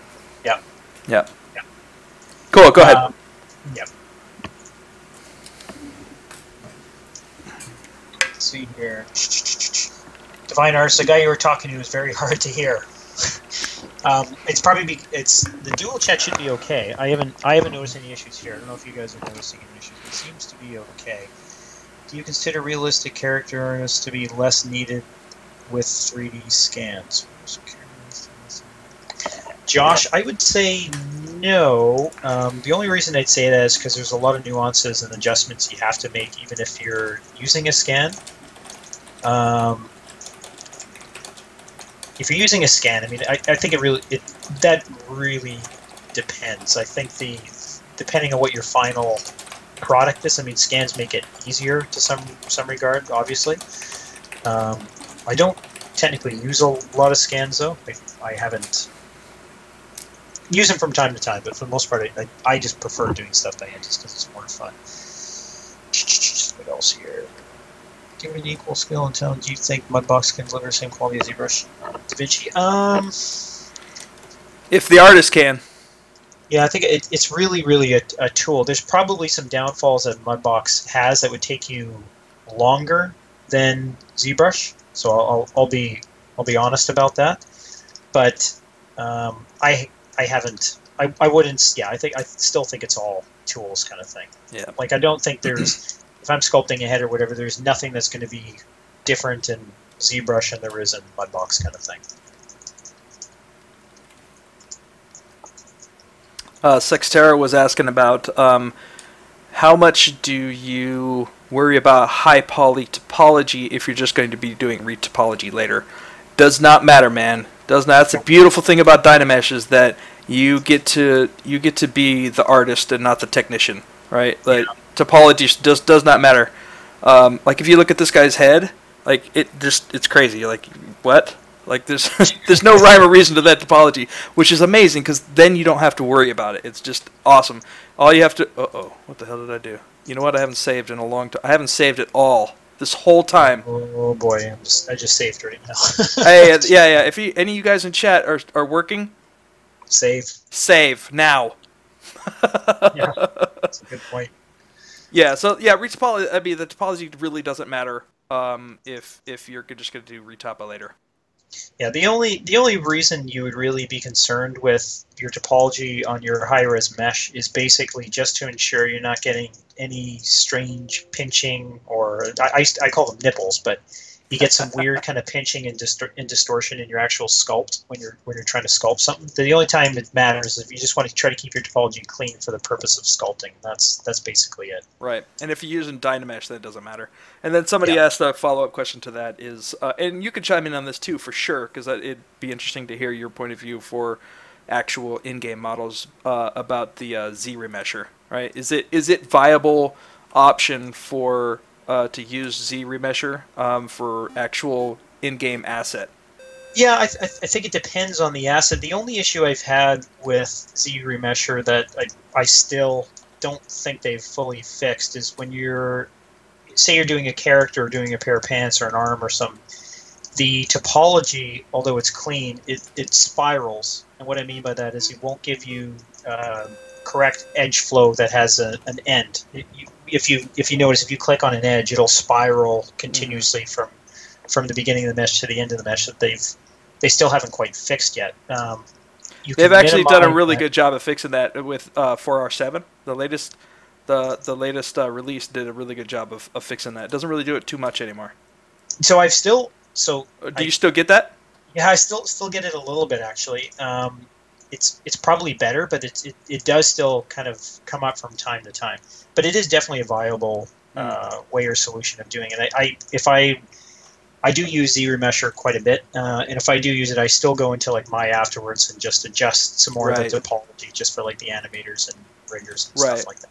Yeah, it's gonna, usually what I tell people is that like it's probably, even though it's going to take you a little bit longer, it's probably better to just do a quick retopo, because you have so much more control over edge flow and where things are going to be deforming, and it's not just up to a algorithm, Sure. Yeah. Exactly.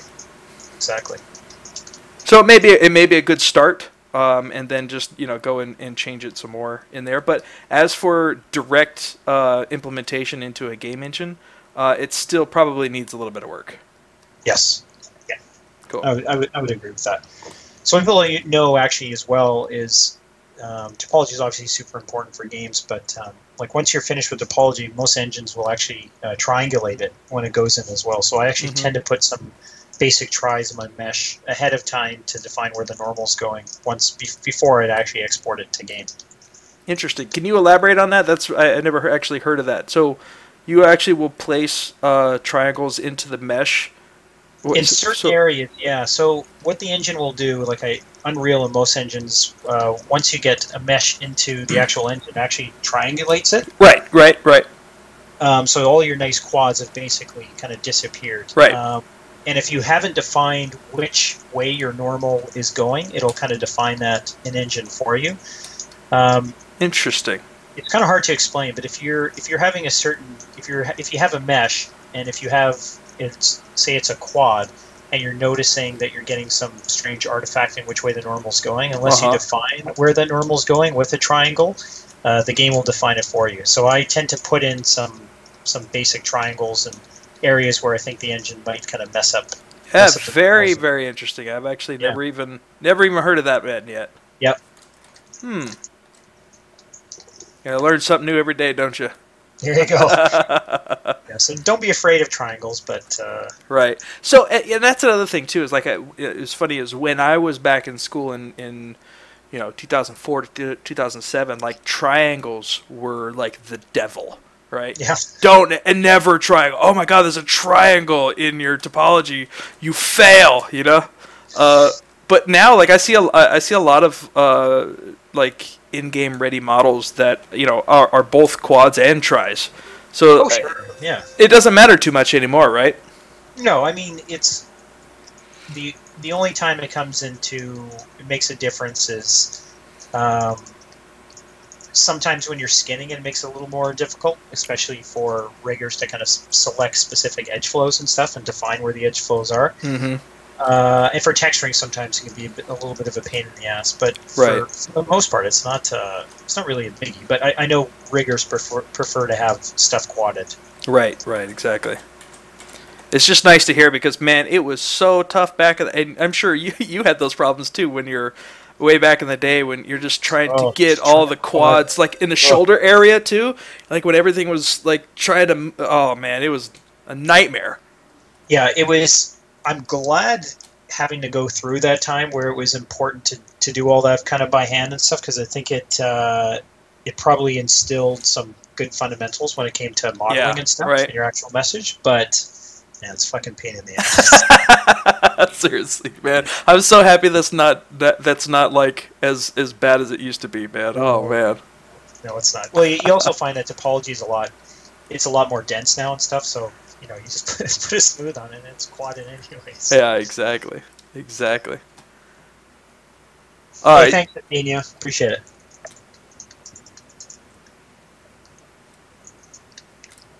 Sextera, I haven't really decided what I'm going to do for retopo for this guy yet. I'm going to try to just do high-res render and get him ready for that, because in my portfolio I have other stuff that I've retopoed and that I show that I can do it. So right now I'm just really focusing on the quality of the high-res render. Yeah, that's cool. Yeah. I'm just going to get a drink real quick. Yeah, sure, man. Yeah, that'll help me catch up, dude. All right, that's good. All right.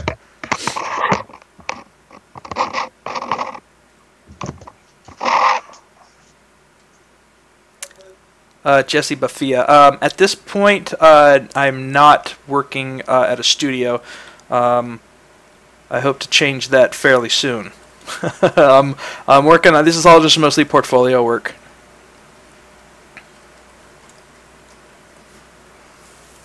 And it's a passion for sure. Fearzang, what program are you using, and is it ZBrush? How do you start? Because I tried ZBrush, the only thing I was able to. Really weird stuff.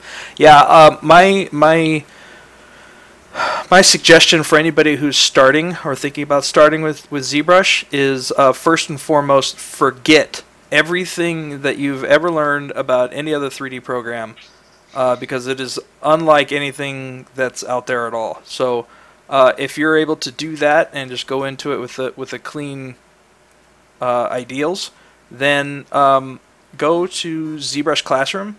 I think it's ZBrush Classroom, but ZBrush Pixelogic has amazing tutorials for starting out. Or I actually learned ZBrush by Digital Tutors. They have a lot of great beginner courses for just getting your feet wet and figuring out what things do. And how to go about moving around and making stuff with ZBrush. So I would say if you're just starting with ZBrush, go check out ZBrush Classroom, and which is all free. But if you want to dive further into it and get like lesson files and all kinds of crazy, awesome, helpful stuff, try out Digital Tutors for a couple months. And that's like, I don't know, it's like $10-20 a month or something like that. It's completely worth it, man. Completely worth it.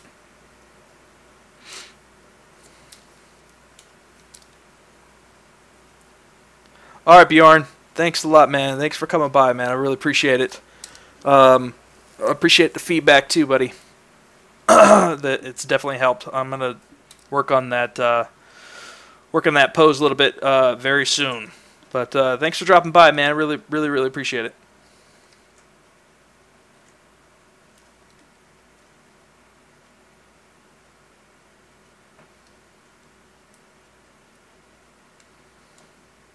Oh, that Marcelo comes through with the link. Okay, Dan. No problem, man.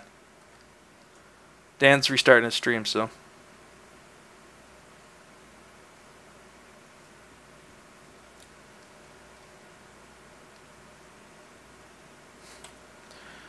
All right. Today's been fun, guys. Today has been fun.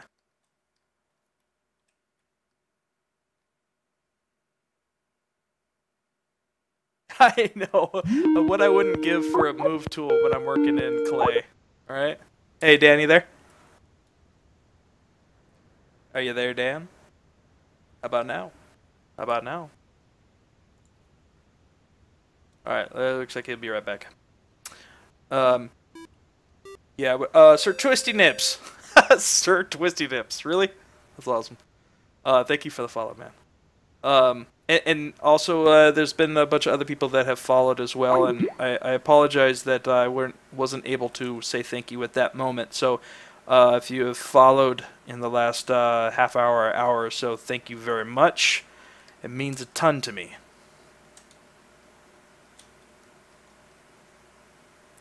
Reptile TM, in terms of professionally, how long have I been doing this? Actually, you'd probably be surprised. Professionally, I actually haven't been doing it for very long. Bolveef.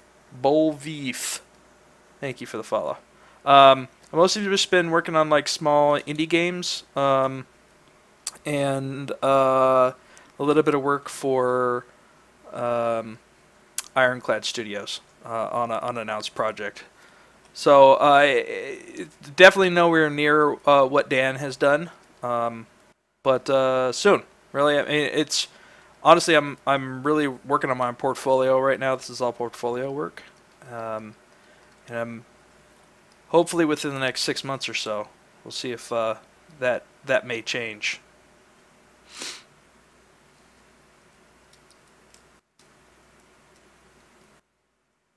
Fear saying, why do I work in 3D program and not classic clay-based modeling? I actually do some clay modeling, but this is digitally is mostly because it has a move tool, right? If I need to do this, it just takes a second. Hold on 1 second. Hey, buddy, you there? There. Hey. Yeah, can you hear me now? Yeah, I can hear you now. Yeah, I don't know what's going on. My mic is really well, it's shit. To be honest with you, it's just shit. So eventually, I'm gonna have to get it replaced or something like that. Because if I put it on just like mute for a second, it basically just cancels everything I'm doing for the most part. Oh, that sucks, man. Yeah, it does. It blows. Yeah. But hopefully, my stream is up and going now. Yeah, possibly. Oh yeah, okay, maybe? okay. There we go. Sorry about that, ladies and gents. Yeah, I had somebody asking why I did do digital sculpting instead of traditional sculpting. And I said because of the move tool. And the undo. And the undo. Can't forget about the undo, man. Oh man, and undo. Just times in life where I wish I had an undo button. Seriously, there's so many times when I do, man. I'm like, oh, just hit Command C. Oh shit. Yeah, no. Gonna have to live with that one. Yeah. Oh, gonna have to fix that one. That's funny. Yeah, I was actually thinking I might. There's a couple local artists even around here that I just noticed started streaming and stuff like that, and they do a lot of traditional sculpting and stuff, which I haven't done for a while. So I might eventually pick up some like monster clay or something like that. Dude, monster clay is amazing. If you've never used it, it is amazing. Love that stuff. I used the last time I probably would have used it would have been years ago in like college or something like that. So it's definitely been like a long time. Oh yeah. Yeah. Where would you get it? Can you just like get it at any like? Oh, you can not at Target. Just get it off Amazon. They have it. Oh, okay, cool. Yeah. Hey Vince, how's it going, man? Sorry, dude. That's okay. Monster clay is so I started with clay like way back 2003 I think it was, and all they had was like the sulfur based like oil clay, and you know if you did sculpting for more than 2 hours, like you would just get cancer. You know, that's pretty much like how toxic that shit was, man. It was crazy.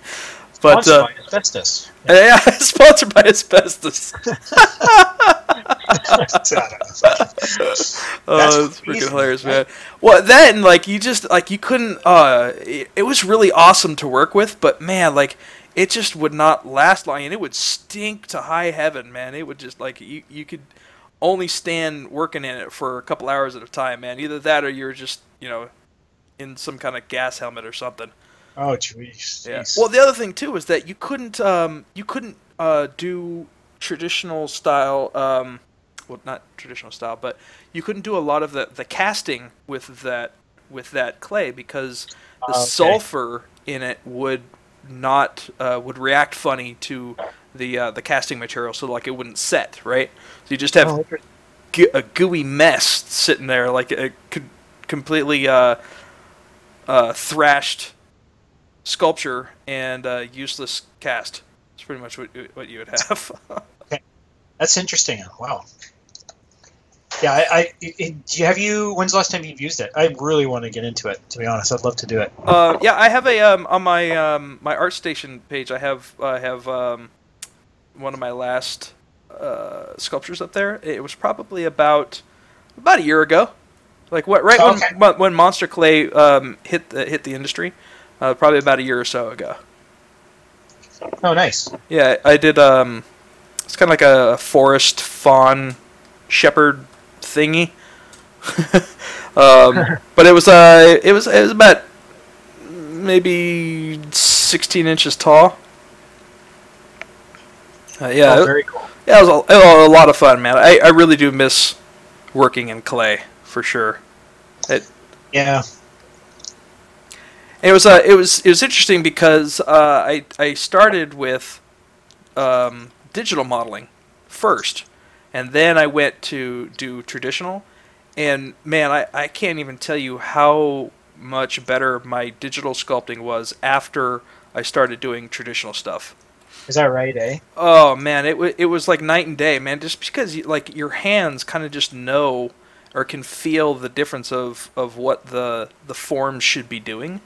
That's kind of what I'm anticipating. That's what kind of why I want to go back and do some traditional sculpting and stuff again. I think my wife said she'll do it with me if I get some stuff. Oh, that's awesome, man. Your Yeah. your wife's a sculptor too? She's just like artistic. She's not per se like a sculptor or whatever, but she's in all that kind of stuff. So That's awesome, man. Anytime you can hang out with family and do stuff like that, that's awesome. yeah, that's the hope. Just saying hi to everybody here. What's up, Vince? Hey man, how's it going, dude? The other individual I'm talking to is Brennan. Brennan is actually another awesome digital sculptor. So definitely follow him. If anybody's seeing me on the multi-Twitch and stuff, definitely check him out. Da Vinci, all bases still commonly used, or is more likely responding through the... Man, I wish for some reason I'm gonna have to pop out this thing in a second. Could you repeat that, Da Vinci, if you don't mind?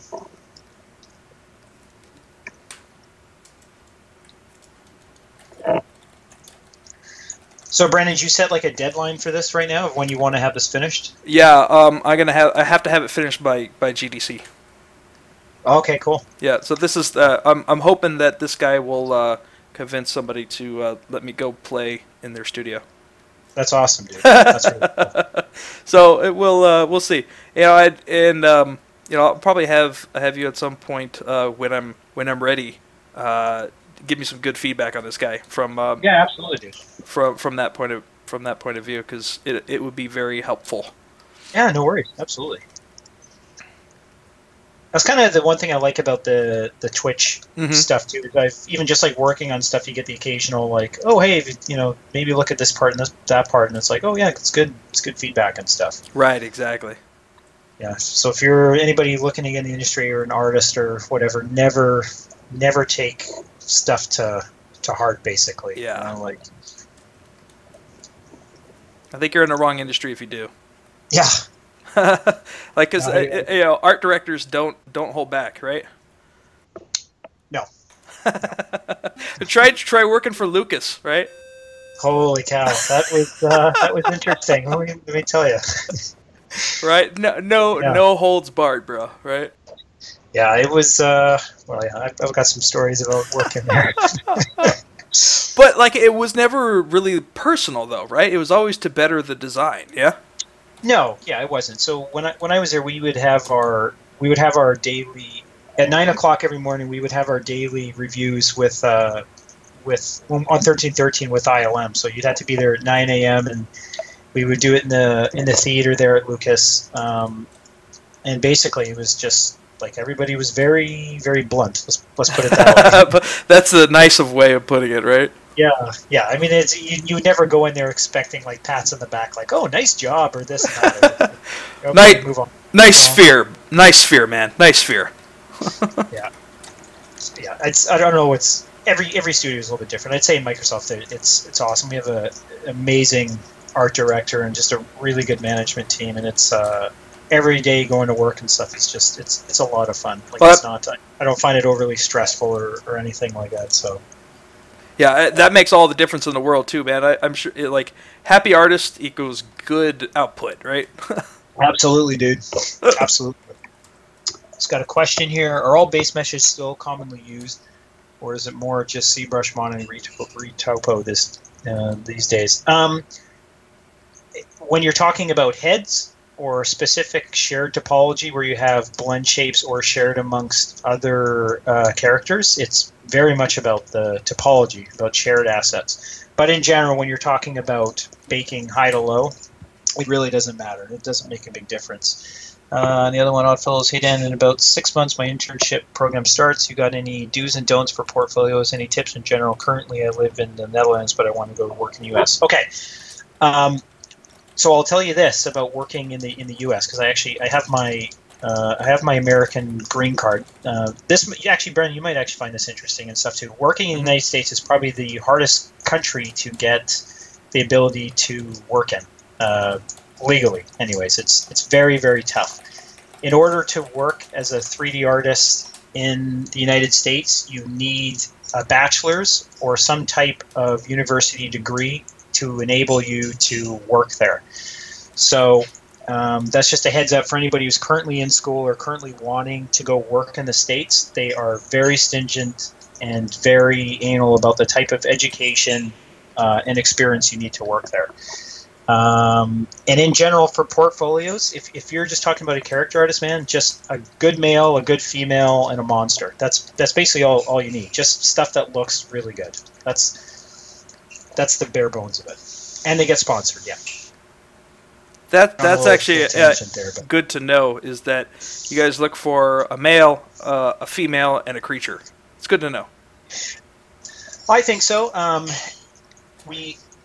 think that just being able to show a good sense of anatomy, being able to show you understand the male form and the female form, I think it's pretty valuable. It's pretty valuable, and that's 90% of what you're going to be doing at most companies as well, I think, for the most part. Right. Yeah, that means I got to work on a female next. even just like something, I think even just like a female head or just like a rough sculpt of something, I think just being able to show that like in general the understanding of it and stuff is a good idea, but it's not a do or don't kind of thing. Like gotcha. It's funny, I've actually worked on quite a few creatures in my career, but I haven't actually put any of them on my resume. So obviously when I've like applied at companies that do creatures and stuff, they've always asked like, oh, you know how many creatures, whatever. They consider it a big deal. So I would say if you're able to get a creature, a male and a female, I think that's you're laughing basically. Awesome. It was really interesting. Did you watch the Blur Studio just had a big presentation on like portfolios and stuff at Noman School? No, I didn't.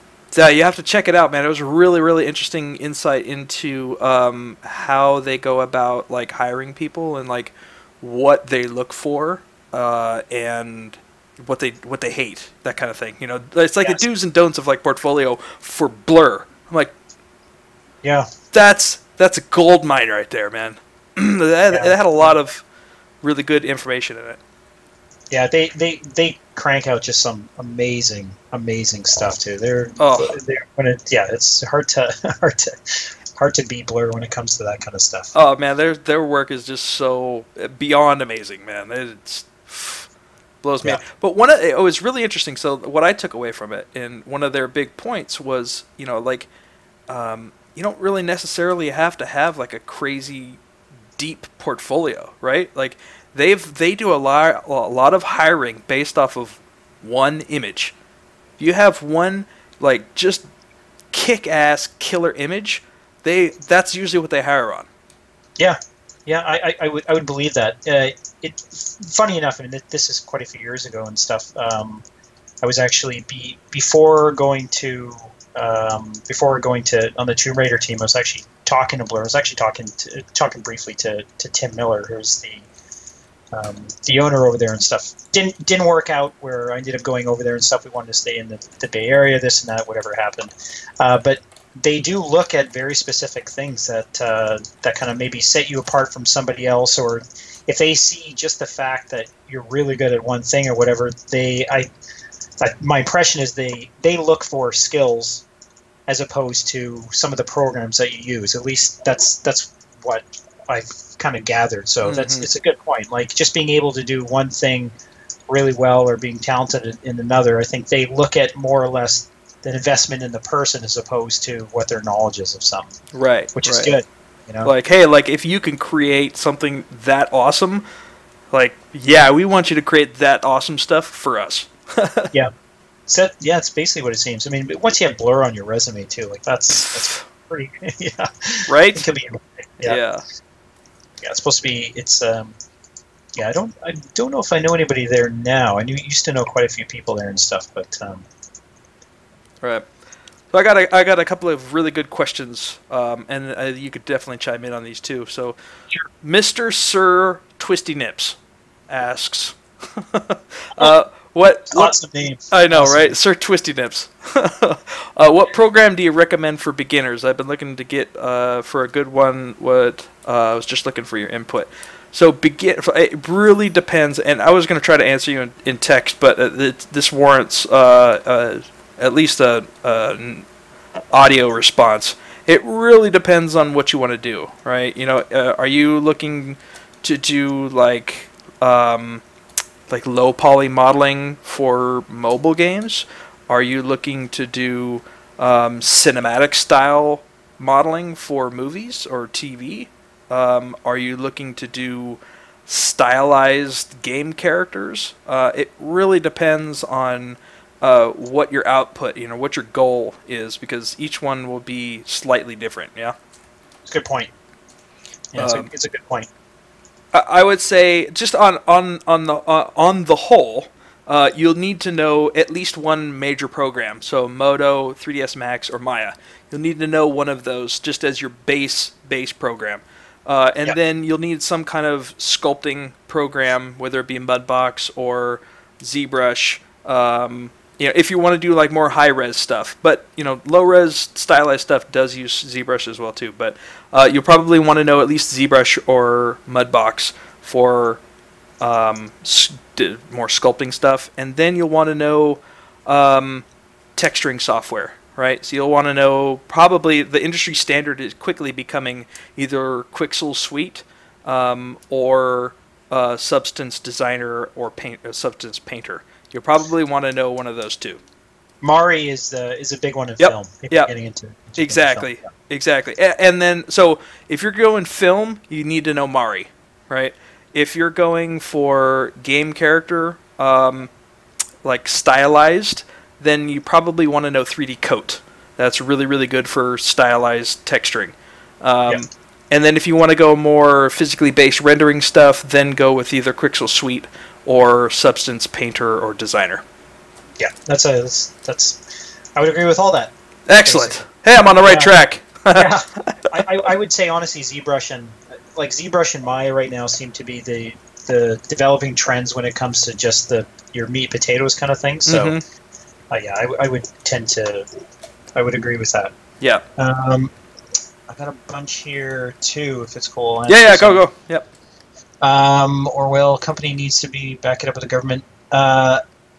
Elthenia, yes, you do need the company to sponsor you in order to come over to work in another country.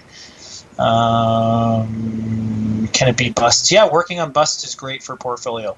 Is it better to get into the industry as a generalist or specialized? I love character work, but my understanding is, Sam, I think it really depends. I think I started off as being more of a generalist on my actual demo reel. Next time I come on, I'll show actually my demo reel. It's about 12 years old now, but we want to see how bad it was, man. Yeah. It'll give us some hope, man. Yeah, I think you guys will be happy where you're at now. So, I don't really have a specific answer for that, Sam. I think if you're really interested in doing one thing, go with that. The one thing I would say is if you end up making a bunch of everything and then you get in your foot in the door doing one thing, sometimes it can be a little bit tough transitioning to another specialty afterwards. To both of this is for both of us. Okay. Borex Nova's 15 Steps to Land Your Dream Art Job. How accurate is that? I've never actually heard that.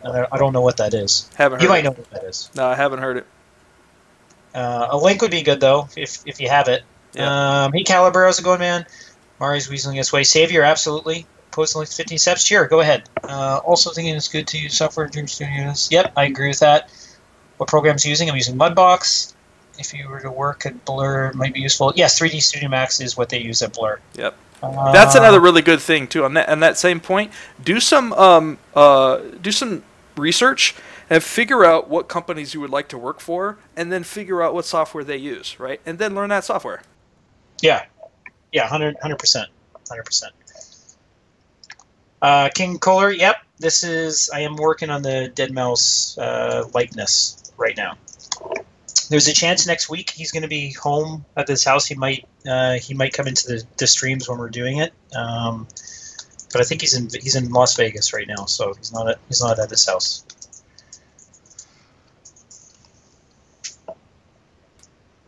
Mr. Panka says, yeah, you can paint with PBR and 3D Coat now as well, yeah. So if you're looking for PBR stuff, 3D Coat is actually really good. I don't know, I haven't used it myself, but I know that you can do PBR stuff in 3D Coat now.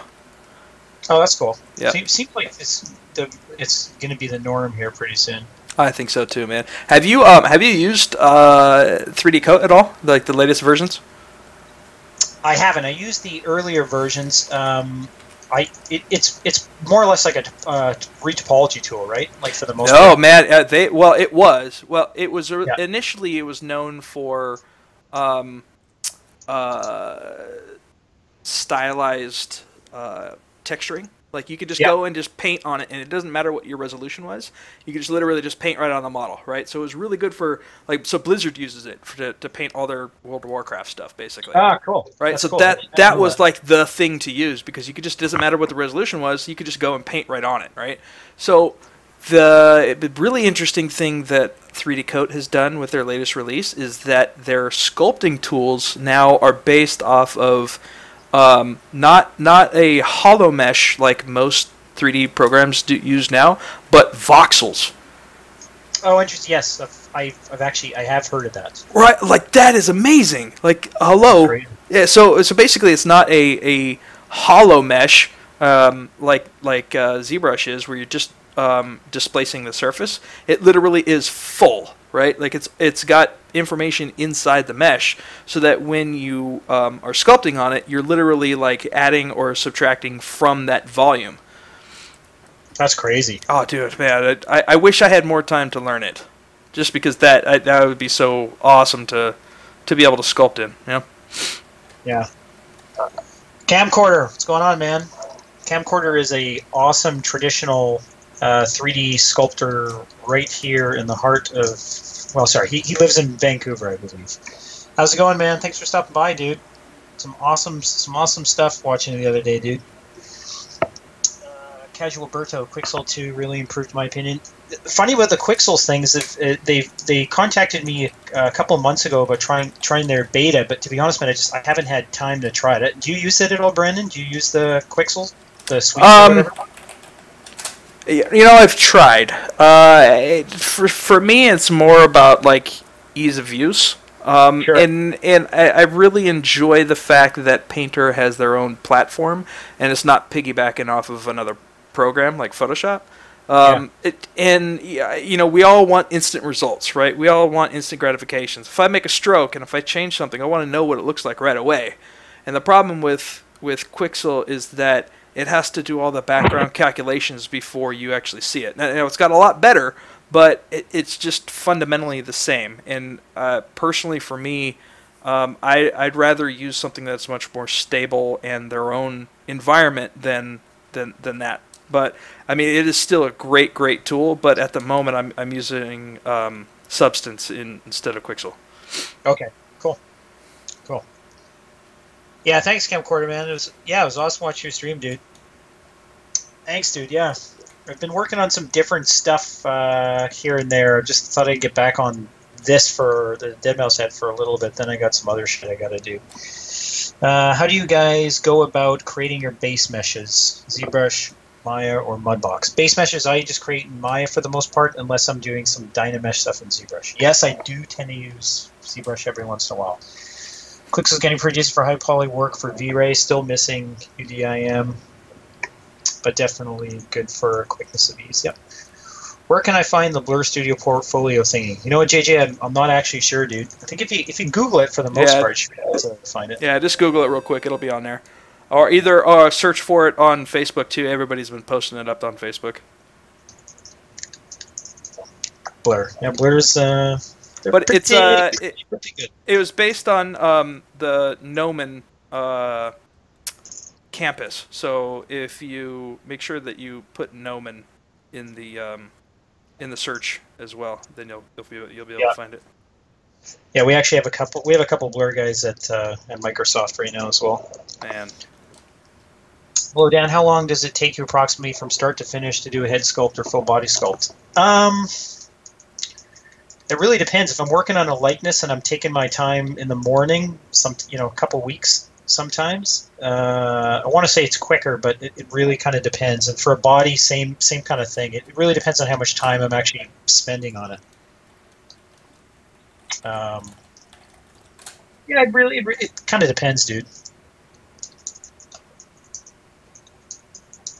Looks like one of our guys, Cody, actually found the live stream link. If you guys want to, it's on my chat. So if you jump over there, if you're not already there, you can just grab the link there.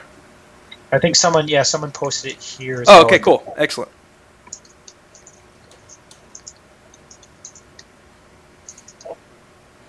Dan, one of the coolest things that I've learned about ZBrush, I don't know if you're watching my stream right now, but I am. You can literally just move your light around to whatever you need to look at your shapes, dude. You mean like this? Oh yeah, you're gonna have a little bit of a. Oh no, you can do it in Mudbox too. Oh yeah. Oh, that's awesome. Actually, that's the reason I love the Mudbox stuff is being able to have different lighting setups, because you can do the same thing in ZBrush, I'm sure. As well. There you go. Adding different lights to see how the shapes are reading from different angles. Right, exactly. Okay, all right, you got me. All right. I thought I had you, man. I thought I had you. All right, I'll get back to that. So I saw your 2000 on Facebook. A pretty legit year. Yeah, thanks, man. Yeah, so I posted just some of the work I've done from 2015, just in a little gallery on Facebook, just this kind of stuff I'm doing. How are you doing? Doing good, man. Thanks a lot, dude. I'm not using Arnold actually. This is Mudbox, but I do my rendering in V-Ray. Thinking of streaming. Would you like to see more people jump on board? What are your calls? Thinking of streaming? I got some. I'm actually trying to get some of the character guys from Microsoft to do some streaming too. I think they're planning on doing it as well. I think it's just a matter of timing and when they have time. Thanks, Vince. Thanks, man. Appreciate it. Appreciate it, dude. Thanks, Caliber. Sorry, Brandon. I'm just trying to... No, it's you got to catch up, man. Got to catch up. It's all good.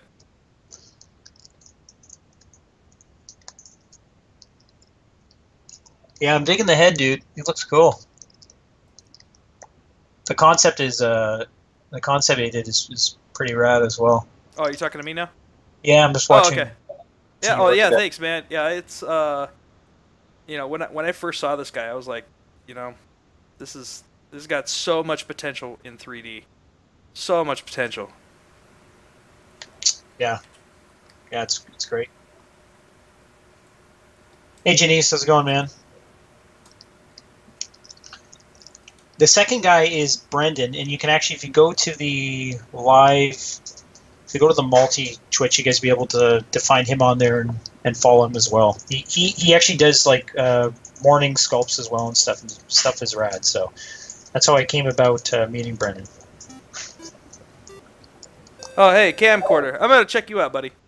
Yeah, Camcorder's awesome. He does some traditional sculpting and stuff like that. Awesome. There's another guy that streams almost daily doing traditional stuff. He goes by, I think, Joxel, Joxol, I think is what his name is. Okay, not sure. He does traditional sculpting pretty much almost every day.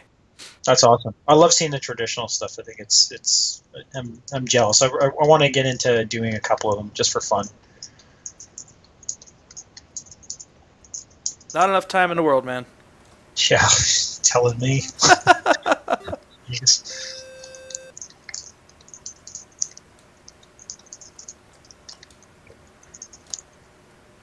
I wish there was more time. Yeah, it's. Yeah, basically. Hey, I always say that, whoever comes up with how to fit more than 24 hours into a day is going to be the next genius of our time. Mm-hmm. Yeah. It's, the tech is out there somewhere. Yeah, somebody's got to do it. It's all relativity, man. It's all in relativity, right? Let's see here. Dual stream, right? Yeah, thanks, Marcelo. Appreciate it, man. And if you know V-Ray, Arnold, or RenderMan, switching from one to the other is not too complicated. I've heard that, Casual. Yeah, I haven't used Arnold. I wouldn't mind trying it sometime, but been using V-Ray for a while. They've always been pretty good with me with their software and stuff like that, so I tend to use it. I like the results, the easiness of it, especially in Maya.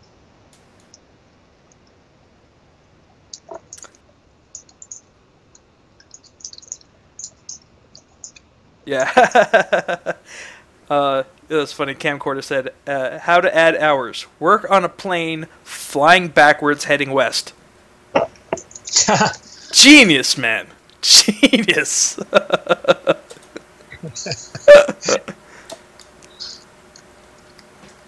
It's something to do with Australia, too, because they're in the future. Yeah, there you go. Right.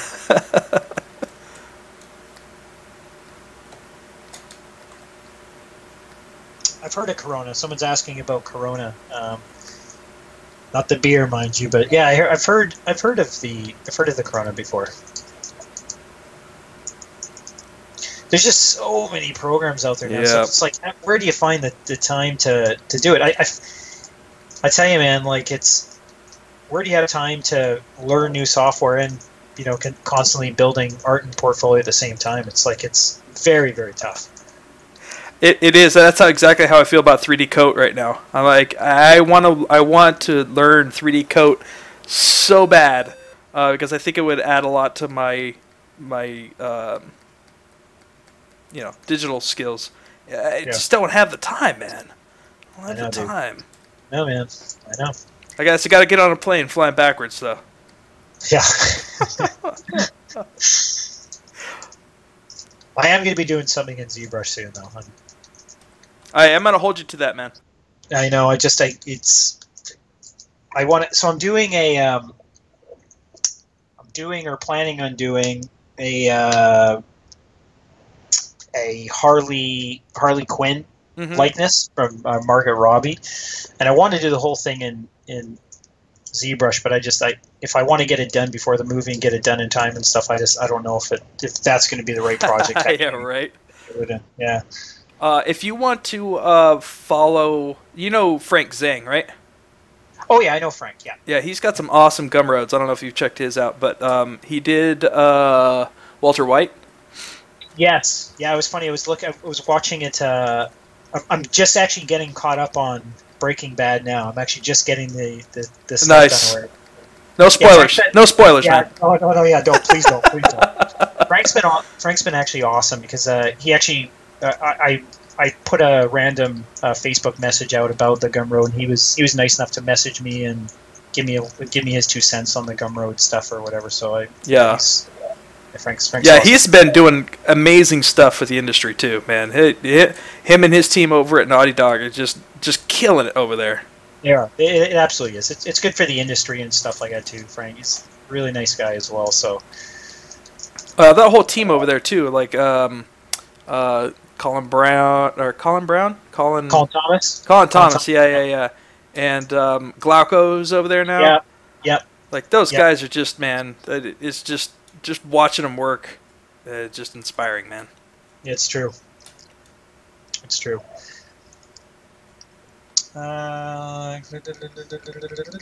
Just getting caught up here. Ooh, Dan and ZBrush. I want it now. Juka. Yeah, Juka, you're the one who keeps bugging me about it, man. I will do it, I promise, just not right away. You are now recorded, sir. Yeah, that's right. I'll delete the stream right after. Yeah, right. Just don't type it into chat. Then it's in. Yeah, words, that's right. Yeah. There's no evidence of it. Right.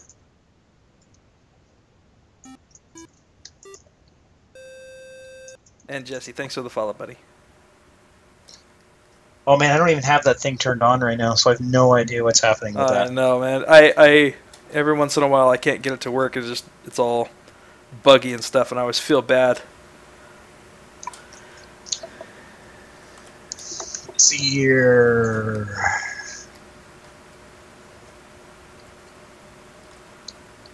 I feel like I'm missing a lot of these, a lot of messages here. For some reason. That's what happens when you have somebody else to actually talk to in real time. I was going to say I'm not used to this. Yeah, right. Oh, okay, got some followers here. I'll just. There you go. Melk, thanks for the follow, man. JJ, thanks for the follow, dude. Insolent, thanks, dude. Elijah Min, TM, CDA, Dan Pants, Crazy, Anselm, Black, Chrome, and Sir. Appreciate it, dude. And Tiny Sausage. Some really people are just a little too honest with their names. Yeah, that's awesome. Yeah, thanks for the follow, guys. Really appreciate it. This is cool, man. I like this. You know what I mean? It's fun, man. It's nice to have somebody to banter with for a little while. Yeah. I think people get a kick out of it and stuff like that too. You know? Yeah. Well, that and you just you get to bounce around ideas and different topics to talk about, and Oh yeah, absolutely, dude. Absolutely. Like, because I do firmly believe there's no right and wrong way in 3D of doing things and stuff. So I'm always interested on how other people do stuff as well. If there's anything to learn from it, Mm-hmm. Oh yeah, exactly. Yeah. Well, once I get into the texturing, man, I'm gonna pick that brain of yours. Yeah. No. You're like, dude, leave me alone, man. I don't have any more answers for you. No, I try to be as good about it as I can. It's just sometimes when you get like random Facebook messages from people you don't know, which is totally fine, but asking you really in-depth things, it's really, really tough to find the time to like answer all those. You know what I mean? So that's why I kind of like doing the stream thing as well. So if anybody has like any specific questions, now I can just say like, yo, come on the stream, man. Like just exactly. It's much easier to chat about it for a couple of minutes than to type everything out, and it's the same. Yeah. Absolutely. What time we got? All right, it's 3:30. I'm probably gonna end up wrapping it up here in about 10 minutes or so. Yeah, that sounds good, dude. I'm gonna do the same or whatever. Yeah, it's about time to go get some lunch. It's already 4 o'clock. Yeah. Whereabouts? Did you say you're in Oregon, Brendan, or whereabouts are you? No, I'm in San Jose. Oh, okay. Yeah, I used to live in. I was in San Fran, but I've lived in Redwood City for. Oh yeah, that's right down. Well. That's about 20-30 minutes from me. Yeah, I used to catch the Sharks games quite a bit. Oh yeah. I worked. I actually worked as a bartender for about 12 years downtown. So, oh no shit! Oh, yeah, cool. Sharks game are it's in my blood, man. Nice, dude. That's cool. That's cool, man. Yeah, I still have some friends that live out that way as well. Yeah, we actually got a good couple of game companies in that area. Yeah, I mean, you got in San Jose or just in the. Oh, even just in Redwood City. Yeah. So EA is out there. Got Tryon is out there. Sledgehammer Games is out there. Yep. Crystal Dynamics. Isn't Banco Bandai? Or no, Namco Bandai or Bandai Namco? I'm not sure. I know Sony's got some real estate out here of some kind. Well, that's an interesting thing about EA, which people actually probably don't know, is EA actually makes EA actually invested a lot originally in real estate, which people might not might not know, and they make money off some of their real estate actually. Really? Yeah. Well, that's interesting. McDonald's does the same thing. Yeah, there you go. There you go. That's where the money's at, man. Yeah. Apparently, it's not just in the game. Right. I see what you did there. That was clever. Yeah. Oh, that's funny. All right, I think this guy's head is coming along here. I like the back of the head, dude. It looks cool. The back of the head, huh? The back of your. I'm seeing your stream a little bit. Oh yeah, that's true. A little bit later type thing, but I just like the. Obviously, I like the asymmetry you have in the front of the head, but I like some of the asymmetry in the back as well. Thank you very much. All right, hey camcorder, it's nice meeting you, man. I'll definitely check out one of your streams, man. I'd love to. I always love seeing traditional sculptors. Hey camcorder, thanks for stopping by, man. Appreciate it, dude. We'll catch you next time. Good luck with the dragon. Thanks, Cody. What's your job, Killer? My job. I'm a lead character artist on Gears of War 4 at Microsoft. What? Oh, sorry. We need some more big studios here in Dallas. I thought Texas actually had some studios. Maybe I'm wrong.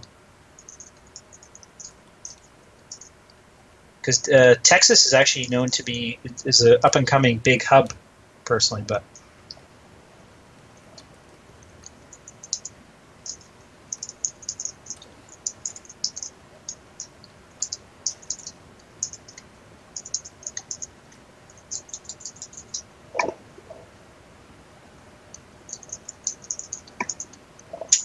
Yeah, I'm thinking of next. I'm just trying to think how much streaming I'm gonna do in the next couple of weeks here and stuff. Thinking about maybe taking a little bit of a break from the streaming thing. I'm not entirely sure yet. Yeah, you've been talking about that, man. I think you should still stream. It's you know, somebody that has your experience. I think that you know, I mean, you don't have to do it necessarily all the time, but just don't give it up forever, you know. No, I don't think wouldn't be like. I just want to. Might just take a little bit of a break and stuff, because as much as it's I like streaming, the funny thing with streaming though is you always have to kind of be on as well. You know what I mean? Like you can't. It forces you to always be working and not goofing off and stuff. But at the same time, you don't really want to be working on a lot of boring kind of stuff at the same time too, right? So sometimes it puts other work behind as well. Hey, Accorder. Yes, I am probably planning eventually on getting a cam eventually. Yeah, you need a cam, dude. Yeah, I was thinking about that. Nobody knows what you look like, man. That's disturbing. Yeah, it's true. It's funny. Unless is that you and the Stormtrooper? Yes, that's me. So that's actually it's actually honestly a pretty fair representation. Only I have hair, but it's oh, okay, pretty got close. it. Oh, okay. Well, then, yeah, you don't need a camcorder. That's fine. Or you don't need a camera. Juka, what am I working on now? I'm working on this is actually Dead Mouse's likeness. It's actually his actual head. I told him I would do one of him. So the idea is eventually, as I'm doing this, try to get him in on the streams as well. I don't know if we'd be Skyping when he's doing it or if he'd be just in here chatting and stuff like that.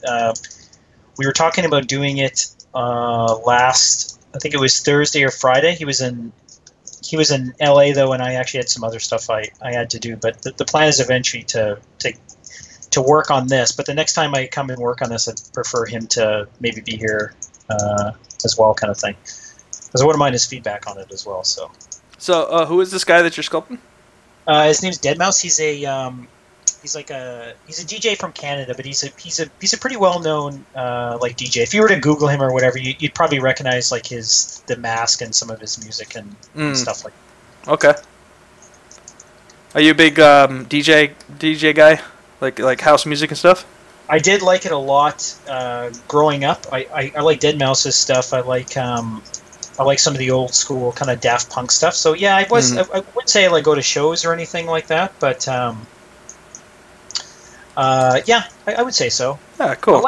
I like all kind of music except for new pop. I can't stand new pop music though. Yeah. I fucking hate it.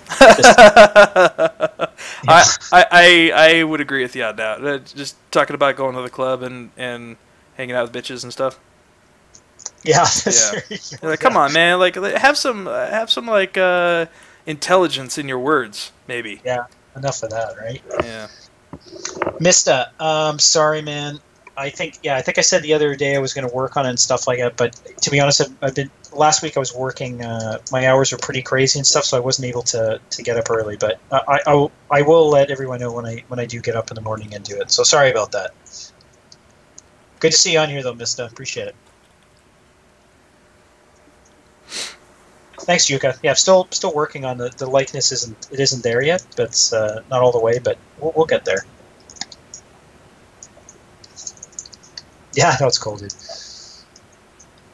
Oh, I think my stream actually stopped again.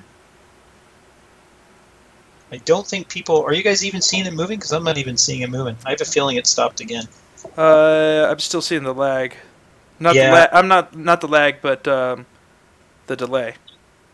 Yeah. I don't think it's... Okay, it's working on... Looks like it's working on mine, but... You broke the symmetry of the lip. Any reason why? Okay, yeah, everyone's seeing able to see it. I'll do the rough shape in symmetry. Then after that, I don't do any symmetry, just in order to get the lightness a little bit better. And he has a asymmetrical face as well.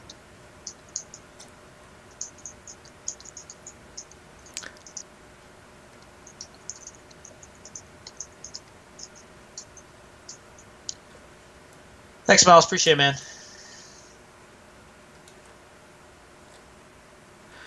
All right, Dan. I think I'm gonna bow out now. Yeah, you know what? I think we're gonna do the same as well. That was fun, dude. Yeah, man. We should definitely do it more often, man. It's good to have somebody else here just chatting with, you know. Absolutely. Let's we'll try to. I think we were planning on doing it next week, but it was nice that it actually worked out for both of us this week. So yeah, well, we'll just throw it up into the air, and if it works at some point, then cool. If not, then we'll move on to another time. We don't have to necessarily put it in stone first. No, I agree, dude. That's perfect. Perfect. Well, awesome, thanks, man. dude. Absolutely, man. It was my pleasure, man. Yeah, mine too, man. And thanks for everybody for stopping by and watching. Really appreciate it. Awesome. And if you guys are still hanging out here from this morning's Milan funness, thanks for staying and so I'm going to be back tomorrow morning, 6 a.m. regular time. If you guys want, tune in, and we will see you guys. Awesome. All right, Dan. Thanks, man. Appreciate it, dude. Yeah, we'll talk to you soon. Absolutely, Dan. Take it easy. Bye. Cheers, man. Bye. Alrighty, guys. Thank you very, very much for hanging out. It's been awesome. Sorry that I didn't get a huge chance to keep up in real time with chat. So if you asked a question or said something I didn't get a chance to respond, man, I'm sorry. I do really like to make sure that I keep up with that. So, but Marcelo did an awesome job with helping me out. So big thanks to Marcelo. Couldn't do it without you, buddy. Yeah, my schedule is up on Twitch for this week. I'm going to be doing tomorrow morning, which is Monday, and then Friday, and then possibly on Saturday. I haven't decided yet. I may need to actually hang out with the family at some point. So, but tomorrow and Friday for sure, and then possibly Saturday. So. We will see you soon. Thank you very, very much, guys, for hanging out. And maybe Milan will be here tomorrow. We'll see. Tune in next time.